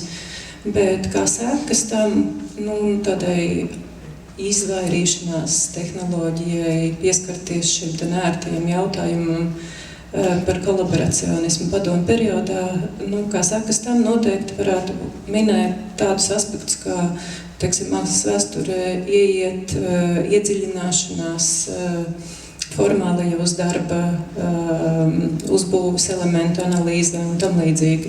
Respektīvi, mākslas pētniecība, mākslas zinātne arī pievēršas un faktiski kļūst drusku formāli. Bet vienlaicīgi nevar teikt arī, ka šādi mēģinājumi pārvērtēt padomju mākslas mantojumu nebūtu bijuši. Viņi ir, viņi notiek, viņi turpinās, un es arī domāju, ka šī mūsu saruna ir pašā laikā, jo varbūt tās, ka tieši tagad esot klasiskajām 50 gadu periodam pusē, jo tomēr tiek uzskatīts, ko lai runātu par vēsturisko situāciju, vajadzētu būt pagājušajiem 50 gadiem, mēs tagad esam pusē uz tiem 50 gadiem, ka tomēr varbūt, ka mēs varam arī daudz brīvāk un atrast kaut kādu to veidu, kādā tomēr sākt analizējot radošu cilvēku, arī analizēt viņa izvēles padomju periodā. Un tās sekas vēl, protams, man Liana ir uz mēles, tomēr tas pateikt skaļi, tas, ko tu tā smuki pateici, bet nepateici īstenībā, ko tu domāji ar to visu. Ja? Jo vienkārši mēs esam drusku vairāk ar tevi runājuši par šo aspektu, respektīvi, jautājums ir par šīm lielajām figūrām, par jau Dagmāras Peitners pieminēto Jāni Peteru, kurš ir izdarījis milzīgu darbu. Tur droši vien būtu arī vēl citi cilvēki, kas tiek minēti pie nācijas uzturēšanas, bet vienlaicīgi tas ir tikai viens svarkaus, un otrā svarkausā tomēr ir šī cik daudzu cilvēku nerealizētās iespējas. Un es domāju, respektīvi tie, kuri atteicās, tie, kuri nesajūta to iespēju piedalīties.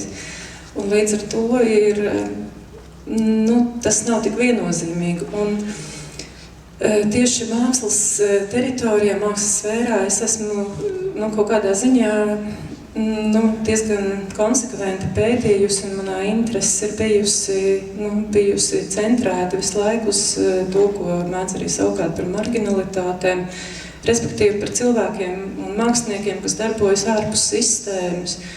Un darbojas ārpus sistēmas ne tikai padomju periodā, bet arī šobrīd. Un es varētu pulka daudz piemēru minēt par šādiem cilvēkiem, bet es saprotu, ka šai mūsu tikšanās reizei tas piemērotākais ir varbūt arī tāds ievērojamākais no tiem atklājumiem, kādi manā dzīvē ir bijuši, kad pēc nāves tiek atrasts mākslinieks, kurš sevis atstāja 3000 mākslas darbus.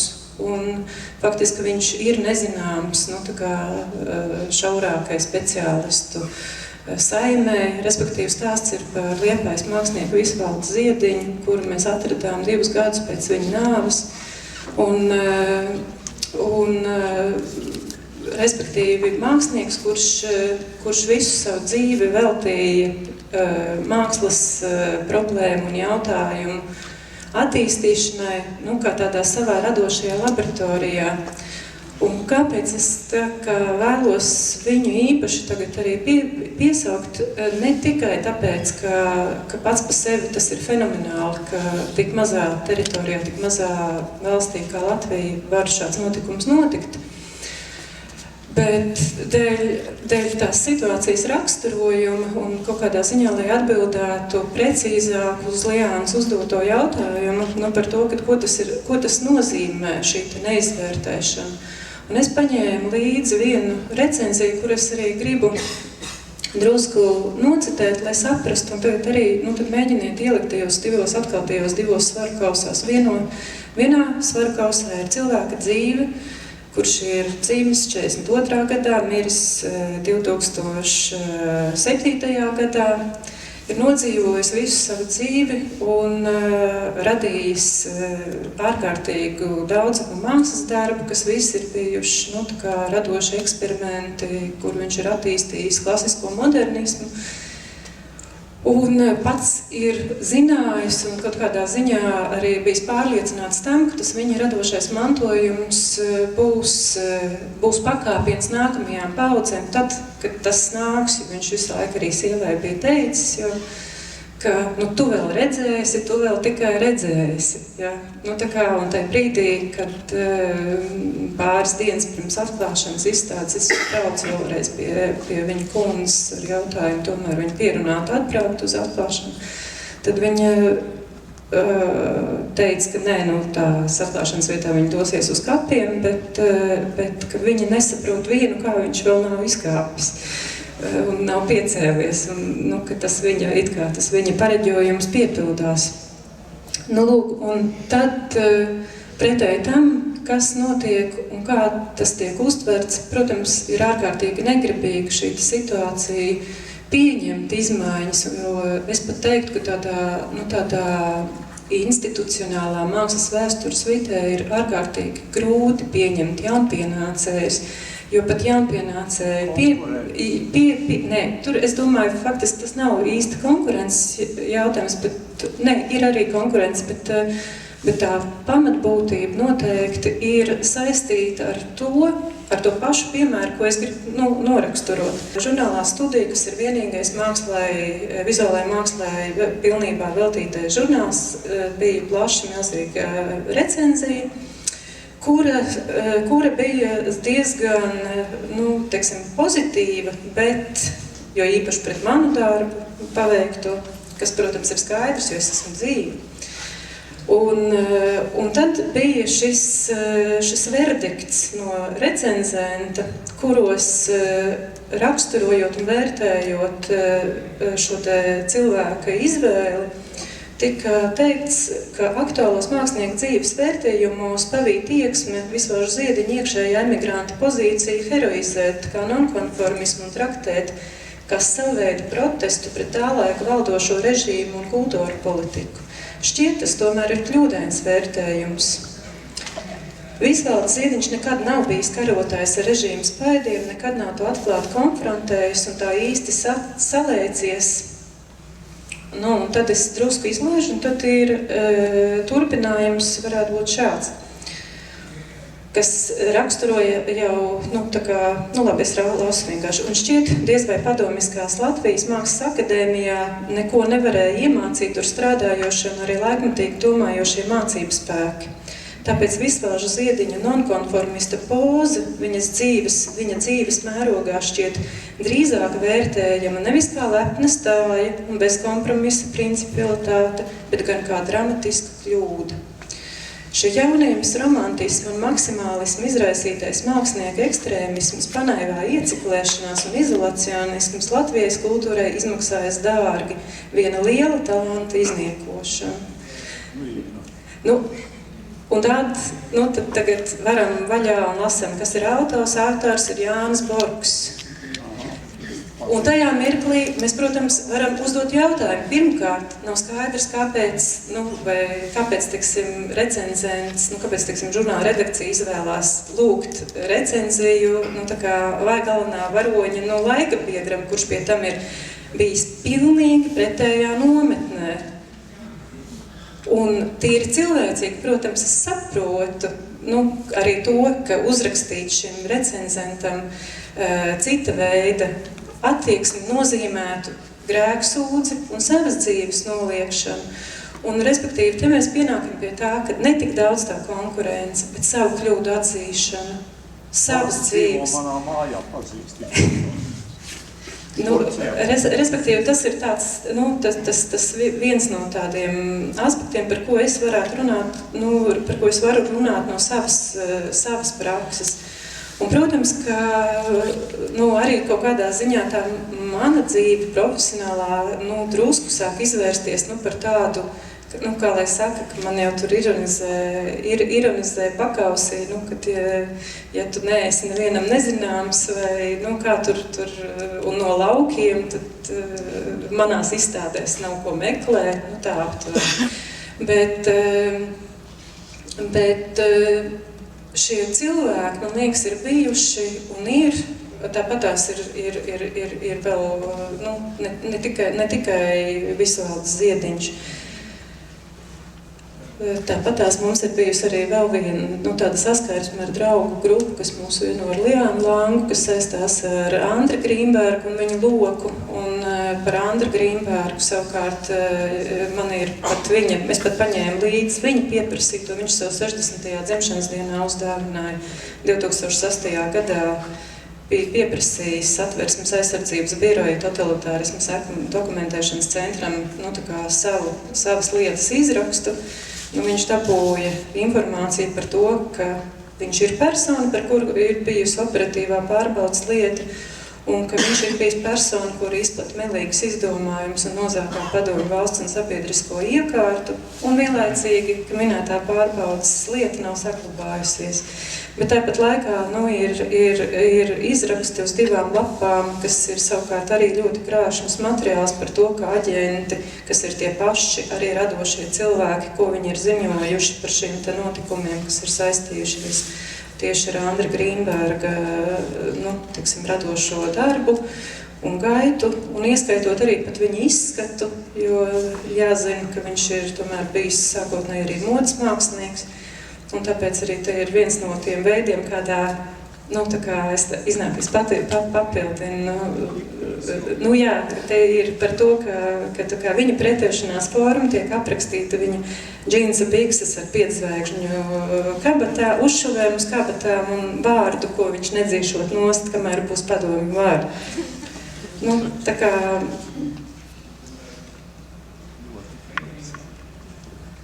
Liels paldies Ievai, it īpaši par šo ilustrāciju un vispār par stāstījumu un ieskatu un ilustrāciju ar šo Jāņa Borga recenziju, jo man personiski Visvalds Ziediņš tiešām bija tāds absolūti grandios nonkonformismu padomu laiku mākslas atklājums, un es ļoti iemīlēju šo mākslinieku, bet šie citāti, ko mēs dzirdējām no recenzijas, manuprāt, ir iespējami tikai tādēļ, ka šī saruna par nodevību, par kolaboracionismu no morāles aspekta nav notikusi. Un šis fakts joprojām ietekmē publisko morāli, jo, rakstīt par Visvaldu Ziediņu,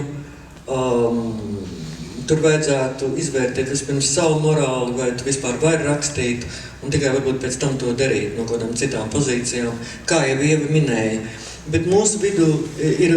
Jā, tu gribēji kaut ko... Pēc tam dod vārdu vēl. Es vēl īsti gribēju vienkārši pateikt par to, es sapratu, ka tas mans aplis, kas man bija galvā, viņš tomēr vēl netika izrunāts līdz galam. Respektīvi, ka tas, manuprāt, tas lielākais trūkums, kas ir saistīts ar šo te kolaboracionismu jautājumu izvērtēšanu, ir saistīts ar to, ka, manuprāt, mēs tomēr dzīvojam deformētā sabiedrībā aiz tā aspekta, ka padomju vara piespieda cilvēkus dzīvot ar dubulto apziņu. Un šī te dubultā apziņa nav izvērtēta, un mēs neesam atgriezušies kā personas pie savas, kaut kādā ziņā pie savas singularitātes, pie tā, ka mēs esam viens, ka mēs neesam divi, ka mūsu darbības pirms darba laika beigām un pēc darba laika beigām nav atšķiramas, ja? Ka tas ir viens un tas pats, ka mēs esam arī tas, ko mēs darām tad, kad mūs neviens neredz. Tas, ko mēs domājam un jūtam, respektīvi, jā, man liekas, ka tas ir tas aspekts. Tālāk ir, cik es saprotu, jādod vārds pašam tādam aprakstītajam māksliniekam, disidentam Valdimatālam. Varbūt Valdis precizēšu jautājumu. Jā. Vai jums šķiet, ka šāda saruna ir vajadzīga? Es domāju, ka viņa ir nokavēta, jo mēs, mūsu sarunas ir maigas tādas mazliet teļa sarunas, Jo jauna veida konformisms jau iekaro Eiropu. Mēs vieglāk piedodam nekā apzināmies jaunu laiku. Jauns laiks, jauna veida konformisms. Šajā gadījumā viņš ir laika attīstības neizbēgamība. Bet tā kā cilvēks ir sabiedrisks lops, to mēs varam redzēt šobrīd Ukrainā, kur maksā par konformismu. Un kā maksā, tas ir ļoti skaidri redzams. Bet tā kā cilvēks īstenībā, tāpat kā dzīvnieku pasaulē, piemīt mimikrija, lai saglabātu dzīvību, lai tomēr paslēptos, ierīvētos, saglabātos, daudz kas būtu jāpiedod. Jāpiedod tikai tāpēc, ka lielā tautas masa īstenībā bija politiski infantīla. Politiskās izglītības trūkums arī šodien īstenībā mūs viss tur tādā infāno situācijā. Un tas jau ir izglītības noziegums pret tautu. Mēs esam maza tauta un mūsu kolaboracionisms ir vienīgā iespēja mums saglabāties. Tā ir ļoti pareiza mimikrija īstenībā.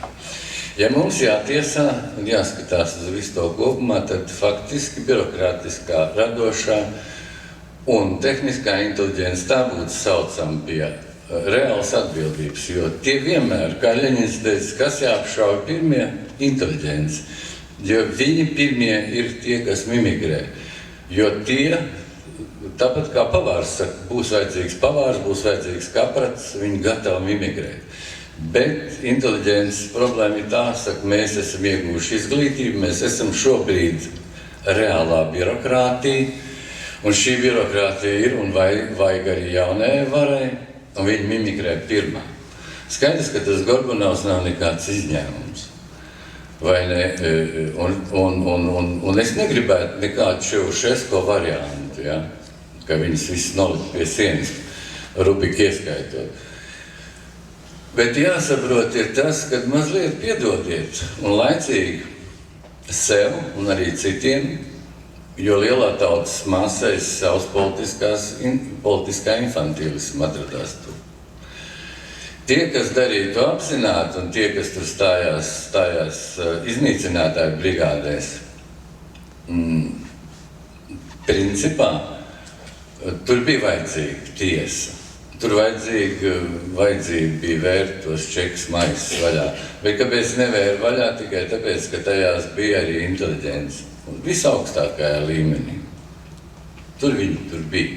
Jo inteliģence ir gatava iet un nodot.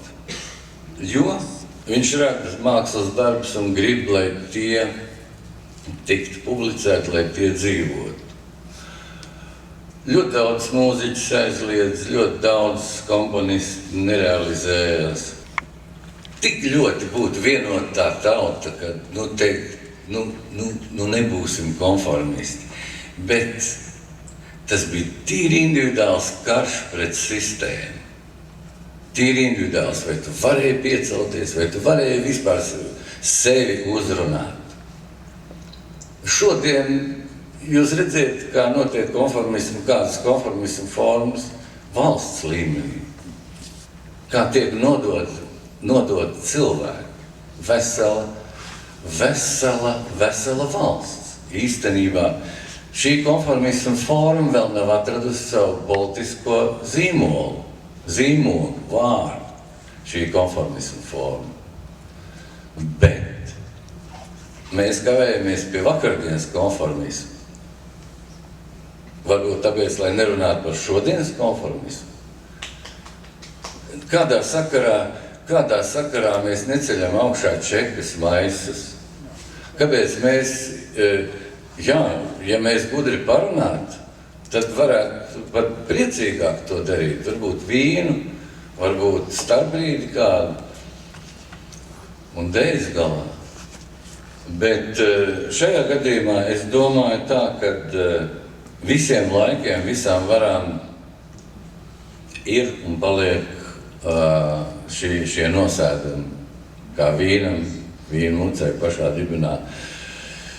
Bet sabiedrība paliks tikai dzīva un tālāk ejoša. Ne tāpēc, ka mēs nožēlosim vai laidus sodīsim iepriekšējos.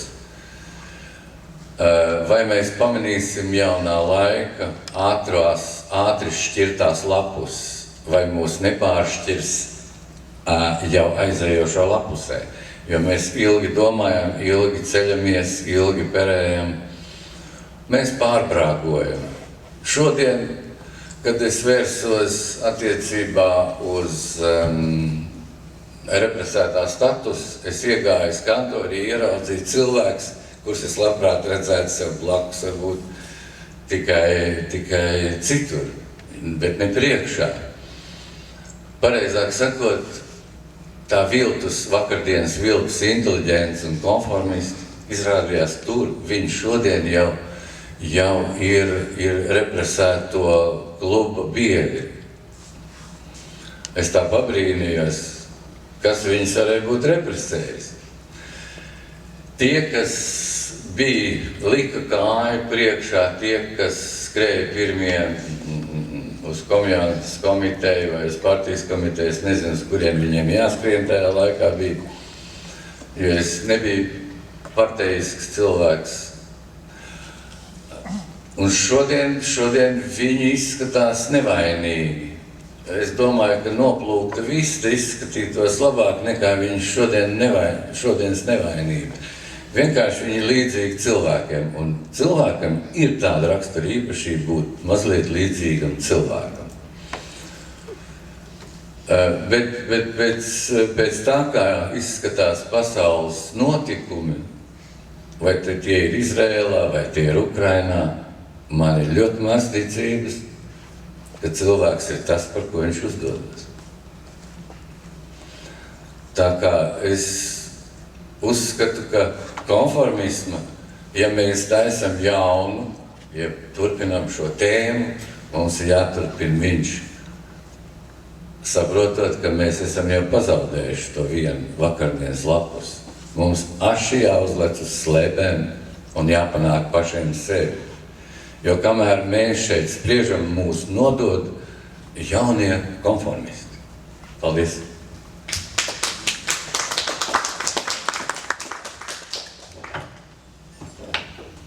Klātesošiem ir kādi komentāri par visu dzirdēto?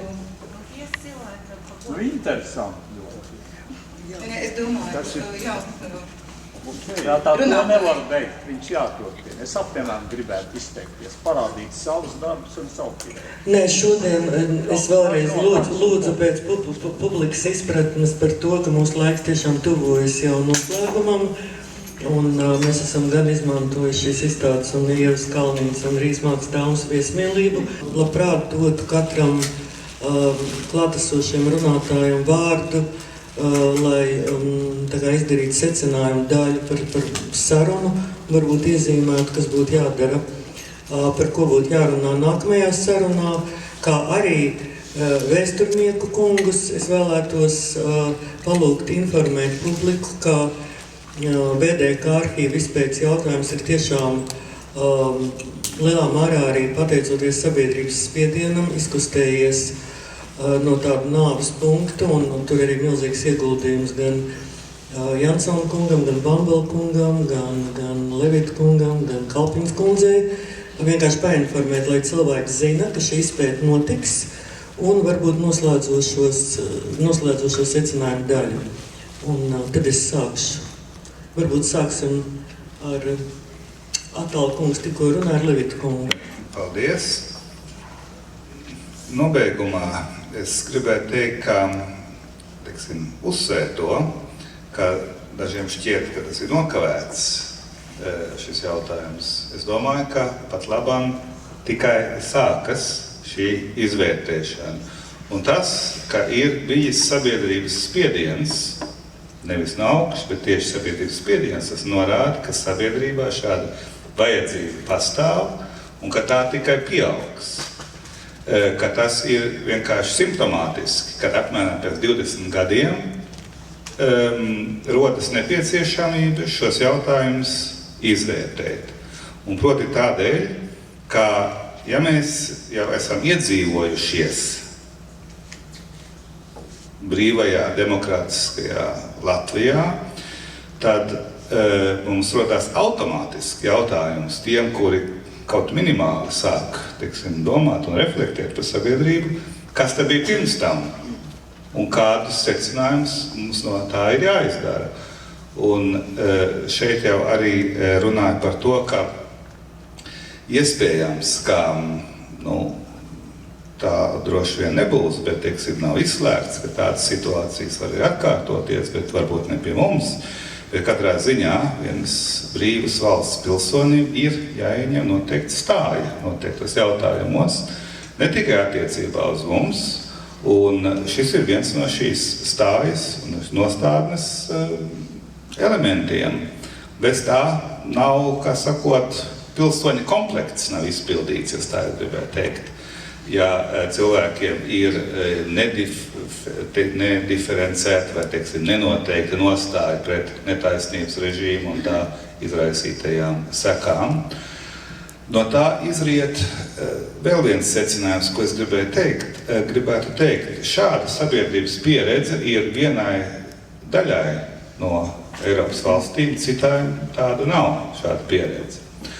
Un tieši tām, kurām šāda pieredze ir, tās arī tiešām to dara, un es teicu, ka gandrīz visās valstīs ir iedibinātas attiecīgas institūcijas, kas ar to valstiskā līmenī nodarbojas, kas saņem valstisku finansējumu, to es gribu teikt, profesionāli to nodarbojas, bet arī ārpus profesionālām iestādēm arī tas ir sabiedrības un pilsoniskās sabiedrības uzdevums to darīt, un proti, lai pareizi noorientētu mūsdienu politiku, mūsdienu sabiedrību. Šodien, tagad, šeit jau tika pieminēta satversmes preambula, un satversmes preambulā ir ļoti būtisks ieraksts, ka mēs nosodām šos okupācijas režīmus, ne tikai konstatējam, ka ir bijusi okupācija, bet jau ir morāla un politiska un juridiska attieksme konstitucionālā līmenī nostiprināta. Un šī attieksme tad ir attiecīgi politiski jāpiepilda ar saturu konkrētā rīcībā. Es domāju, ka vislabākais iesākums ir šī nesen nodibinātā vēsturnieku komisija, kura to pētīs no zinātniskā viedokļa, bet tā nav vienīgā iespēja. Ir arī dažādas citas, šīs sabiedrības izvērtēšanas formas, kas ir jau arī citur darbojušās, kā patiesības komisijas, kā iespēja, kā piemēram Lietuvā, kad šiem kolaboracionistiem dod iespēju, kā sakot, sevi atklāt un tādā veidā izvairīties no juridiskas vajāšanas, un ir dažādas citas formas. Es teiktu, tā ir viena forma, bet viss šis komplekss ir jāpapildina tā, lai es teiktu, 10-15 gados šis posms būtu noskaidrots,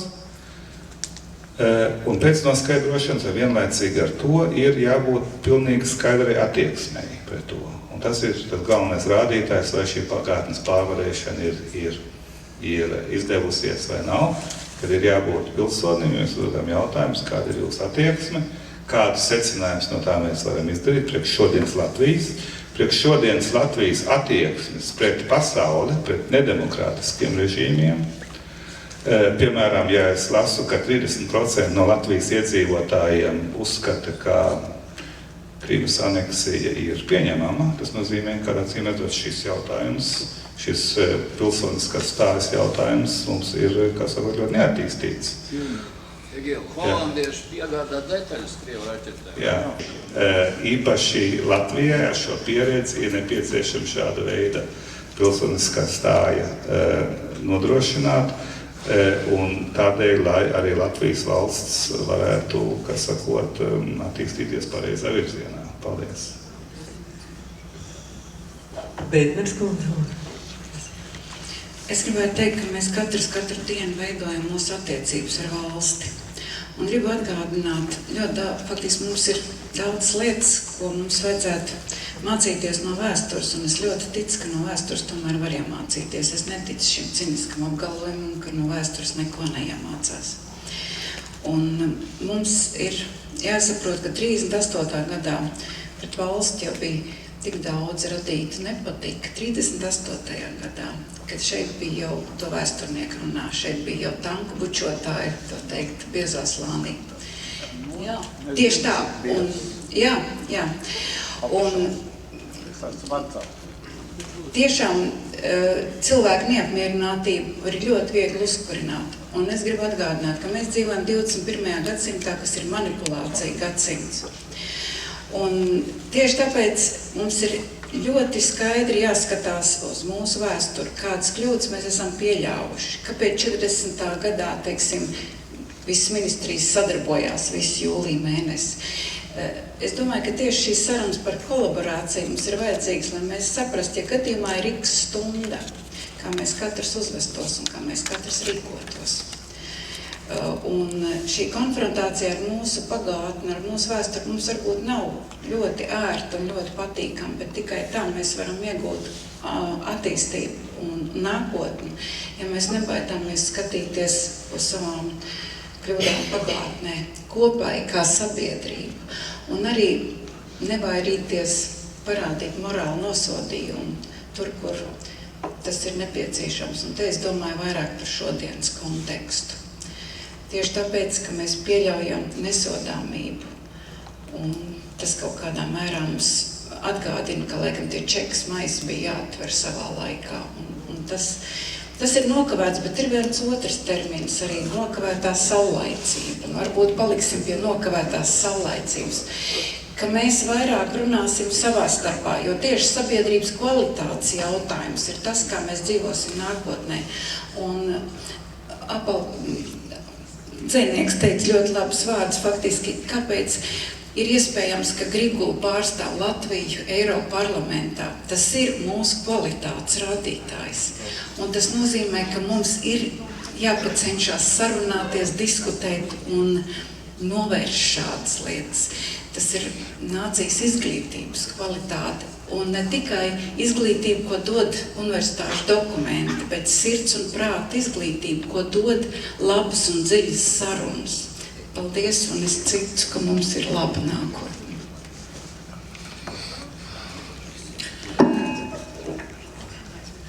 Sarunā iezīmējās ne tikai tiešas kolaborācijas izvērtējums, bet arī konformismu izvērtējums.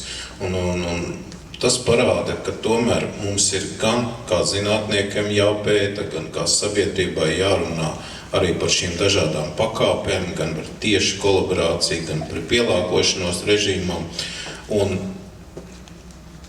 tiešām es negribētu, lai šī diskusija notiktu tā, kā tas ir noticis 20 gadus Latvijas Republikā, kad visa diskusija par sadarbošanos ar režīmu bijusi centrēta tikai uz zemāko līmeni, uz aģentiem, informatoriem, kas kalpoja Valsts drošības komitejai, aizmirstot to, ka tas bija varas mehānisms, sākot no Maskavas, beidzot līdz Rīgai, un ka tā bija Padomu Savienības komunistiskā partija, kuras struktūra vienība Latvijas komunistiskā partija šeit deva pavēles, ka tā bija PSRS Valsts drošības komiteja, kuras struktūra vienība Valsts drošības komiteja LPSR šeit organizēja, izpildīja šis pavēles, un aģenti, informatori, kuri vistiešāk darbojās tieši radošo cilvēku vidū, bija šis zemākais posms.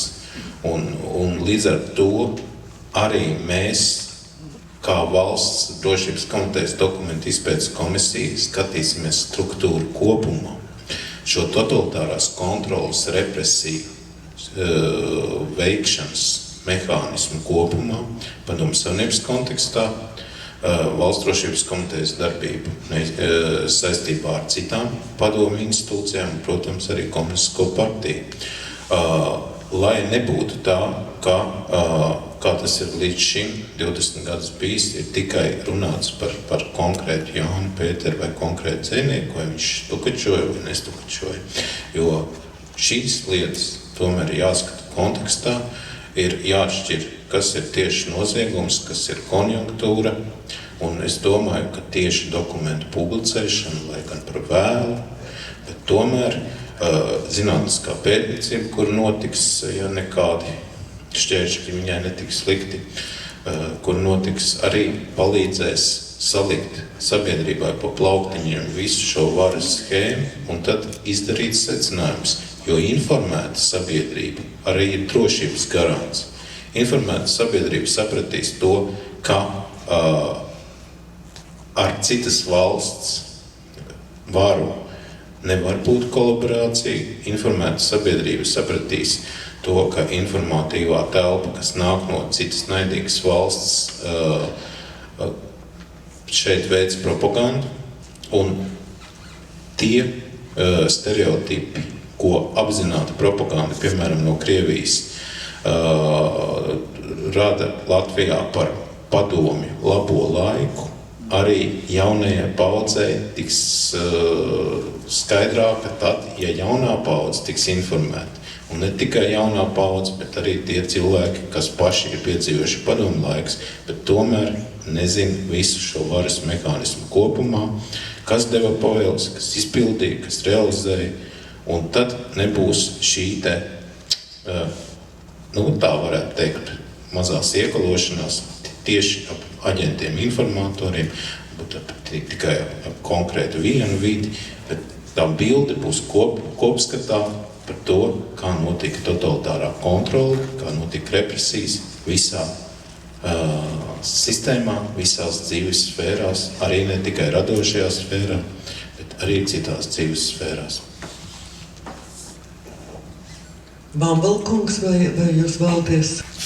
Jā, paldies visiem klātesošajiem. Liels paldies arī Ievai Kalniņai par ārkārtīgi labo to tekstu un arī Valdim Attālam par dzejas rindām. Acīm redzot, mums nav citas izejas, kā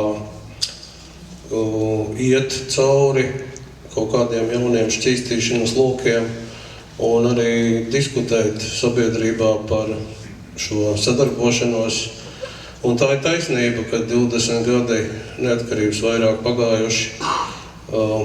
Mums nav ne patiesības komisijas, ne diskusijas sabiedrībā plašāku, mums nav lustrācijas likumi, jā. Pozitīvi tas, ka 1991. gadā, 24. un 25. augustā, Latvijas PSR tā laika augstākā padome pieņēma likumu par PSRS valsts drošības dienas darbības izbeigšanu Latvijas teritorijā un komunistiskās partijas darbības izbeigšanu Latvijas teritorijā. Divi ļoti svarīgi konstitucionāli akti, kas lielā mērā varbūt noteica nākamo 20 gadu Latvijas ritumu. Esot un diskutējot ar kolēģiem gan bijušā Štauzija arhīvā BSTU Berlīnē, gan Prāgā totalitāro režīmu dokumentēšanas centrā, gan ABTLā, Budapeštā, Ungārijā, gan Kondesā, Sofijā. Visur ir bijušie komunisti, viņu komunisti, ir patiesībā pārkrāsojušies par sociālistiem, par sociāldemokrātiem, par dažādām tautas partijām, kā viņam labprāt. Un viņi bija ārkārtīgi pārsteigti, kad Latvijā šī kompartija ir aizliegta, un Eiropa mūs daudzos gadījumos varbūt nesaprot, kad Latvijā šī komunistiskās partijas darbība ir izbeigta, jo, jūs zināt, daudzās Eiropas valstīs arī viņas ir pilnīgi likumīgas un legālas. Un varbūt tas ir arī tas aspekts, kāpēc mūs nesaprot, jo no 28 Eiropas valstīm 13 valstīs, bijušās socvalstīs, sauksim viņas tā, kur bijušie totalitārie režīmi mūs saprot, un tā ir tā Eiropas daļa, kas mūs saprot. Un, ja šī diskusija būtu notikusi kaut kad drīz pēc augusta puča, kad Latvijā daudzi prāti bija satraukti, diskusijas varbūt būtu karstākas Un toreiz jau mēs būtu izrunājuši visu šīs lietas, par ko minēja Levita kungs, ieskaitot šo te nācijas izlīgumu un piedošanu galu galā. Un varbūt tad Latvija šodien izskatītos savādāk. Mums nevajadzētu runāt par Ukrainas šausmām, un Ukraiņi arī neizdiskutēja pie sevis. Viņiem tāda iespēja bija dot pēc neatkarības atgūšanas. Arī vērtīt savus čekus maisus, bet, Ukraiņu tautas laikam tā sadarbība ir krietni ciešāka bijusi ar visiem padomjas pēcdienestiem, jo Ukraiņu īpatsvars tur bija diezgan augsts, un viņiem ārkārtīgi grūti šodien ir pretstāvēt. Mums izvēle vēl ir. Es ceru, ka mēs to darīsim. Skumji, ka mēs to neizdarījām pret jau mirušajiem, tiem, kas ir aizgājuši, kas to nepiedzīvoja brīdi. Bet svarīgi ir priekš mūsu bērniem. Ar tiem vajag runāt. Es ceru, ka viņiem, mazbērniem, mēs par šīm lietām runāsim daudz un tikti. Paldies jums! Jā, gribētos novēlēt visiem noteikti domāt par to, bet vieglāk domāt par to, jo mēs jau neesam neko sevišķi daudz nodarījuši pāri komunistiem, lai Eiropa neuztraucās, jo Kargins taču nedzīvo slikti. Vai mūsu prezidents arī taču kaut kā nav nabagos. Principā čekistu komunisti pārņēma varu un tur nav ko pēdāt par viņiem. Lai priecājās Eiropa, ja viņi reiz ļoti grib gādāt par komunistiem. Kad tiešām viņi pasteidzās, mūs čakarē vakar un čakarē vēl šodien. Tā kā mēs vēl vienkārši, kā saka, mājam ar karogu, tāpēc, ka tas ir mūsu garaspēks, cik ilgi jautājums. Bet es domāju, ka demokrātijas institūts pie mums nestrādā. Vienīgā strādā tā, ka demokrātija ir vienīgā iespēja ievēlēt birokrātiju, kas īstenībā apkalpo gan sevi, gan konformistus, reālos konformistus. Un ir buferis starp valdību un tautu. Tā kā praktiski mums ļoti vāji strādā demokrātija. Demokrātija ir tikai vienīgā iespēja ievēlēt sev katlu kungu. Paldies! Iztiksim! Tā man arī jāpasakās visiem kolēģiem par dalību un es domāju, ka šai sarunai vajadzētu turpināties tai virzienā, ko jau Jansen-kungs pieminēja, ka tā atkāpties ne tikai no šiem te ziņotājiem, šī te zemākā līmeņa. Un kaut kādā veidā, man liekas, ka mums vajadzētu runāt vienkārši vai par metodoloģiju vai par kaut kādiem kritērijiem, konkrētāk par to, kā mēs varam sākt skatīties uz to, kas saistījās ar mums, ar cilvēkiem, kas bija mums blakām un kas arī vēl ar vienu ir mums blakām, kas ir saistīts gan ar vadošiem amatiem, kur bija gan padomu periodā, gan ir tagad, gan esamība partijā tajā brīdī, gan dažādus šos te rakursus. Un kaut kādā ziņā, protams, ka man savukārt ir tā iekšējā sāpe.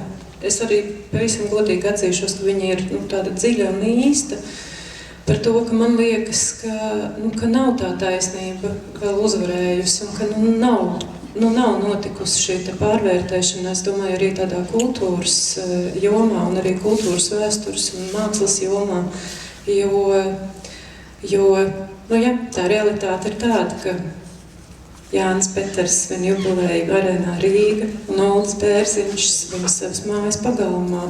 Un tas notiek tagad, šogad.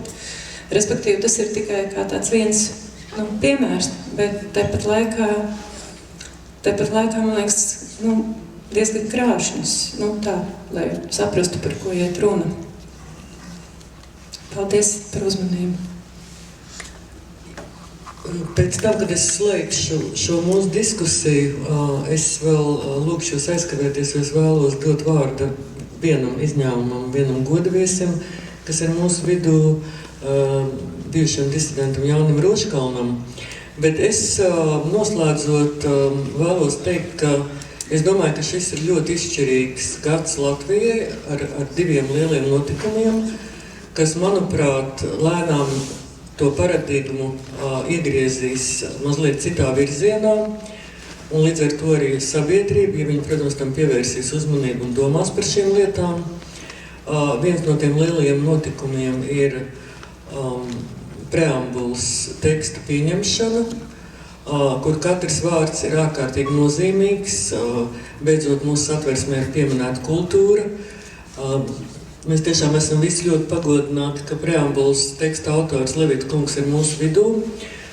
Un, kā jau Levita kungs minēja, tātad ir ietverts šis formulējums okupācijas nosodījums, tātad turpmākam pagātnes pārvarēšanas procesam ir satversē iestrādāts arguments, ko mēs varam visi izmantot un lietot savā retorikā un tālākā komunikācijā. Otra lieta ir tas, ko dara Jansona kungs, Bambala kungs, Kalpiņas kundze. Tas ir tas, ka komisija uzsāks VDK arhīvu pētniecību. Tas, manuprāt, arī ir milzīgs pagrieziena punkts pašizpratnē un valsts attīstībā. Un trešais, es būšu ļoti nekautrīgi un teikšu, ka ir šī saruna. Es ceru, ka šo sarunu mēs turpināsim, jo mēs esam iezīmējuši tās lielās vadlīnijas. Tēma ir tiešām ļoti sarežģīta un tā ir nepieciešams turpinājums diskusijās. Es arī aicinu cilvēkus reflektēt par to publiski, rakstīt blogus, savus iespaidus, rakstus publicēt internetu laikā. Tas ir daudzkārt vienkāršāk nekā padomu laikā, kuru lielākais vairums ir piedzīvojis. Milzīgs paldies par interesi, par to, ka atnācāt. Liels paldies visiem runātājiem. Un tagad es vēlētos dot vārdu Jānam Roškalnam. Tādēļ es ļoti pateicos visām trim dāmām par jūsu darbu, drosmi, aktualitāti. Es gribētu pielikt vienu niansi klāt pie tā, ko jūs teicāt. Man viss runas bija arī ļoti interesants. Ir vēl viena puse, kur ir ieinteresēta bez mums. Man liekas, ka šeit šodien mēs esam no tiem 95%, kur daudz tika represēti, bet diez vai šeit ir kāds, kurš piedalījās represijās.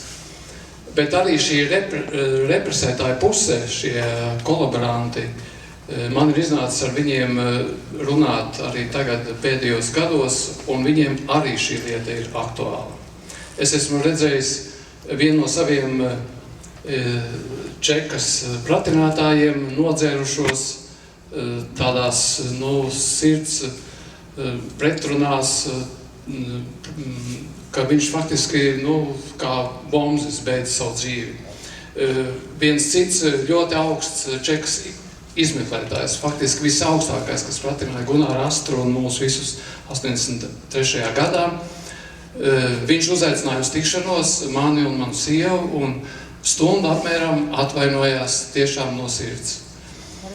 Man bija arī, kā laiciņu atpakaļ, pat kādu atpakaļ sarunā ar Anatoliju Gorbunovu, bijušo kompartijas simbolu, varētu teikt. Ja? Ļoti intriģējošs dialogs bija.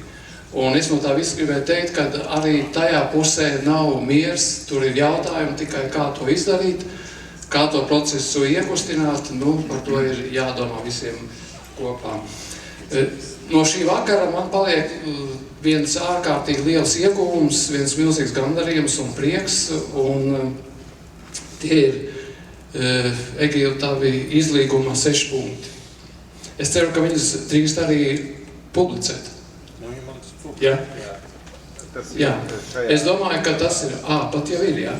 Es domāju, ka tas ir ļoti būtiski, kad cilvēks ar ļoti augstu statusu sabiedrībā ir pateicis šos 6 punktus, kuriem es pilnībā piekrītu, un man arī liekas, ka tas ir vienīgais ceļš, lai sabiedrība atrastu kādu kopsaucēju, mieru, izlīgumu un visu to, kas vienīgais var arī būt mūsu nākotnes virzītājs. Ļoti žēl, ka šādi 6 punkti nenāca kaut kur no baznīcas, no kādiem bīskapiem, bet labi, ka viņi tagad ir šeit. Tā kā turpināsim šo procesu, un es novēlu, lai veiksme ir tiešām drosme šīs diskusijas, šīs konferences turpināt. Liels paldies! Ieva Kalniņa tikko pateica, ka sarunas turpinājums būs, un mēs to vēlamies arī veidot kā tādu atsevišķu sociārta mākslas projektu, publiskā diskusija par to, virtuves saruna par to, par ko vara izvēlas klusēt joprojām.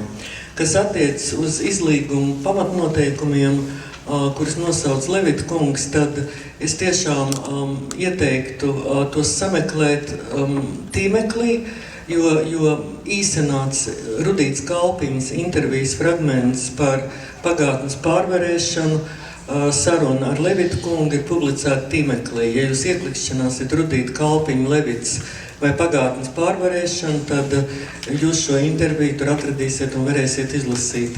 Vēlreiz paldies un līdz nākamajai reizei!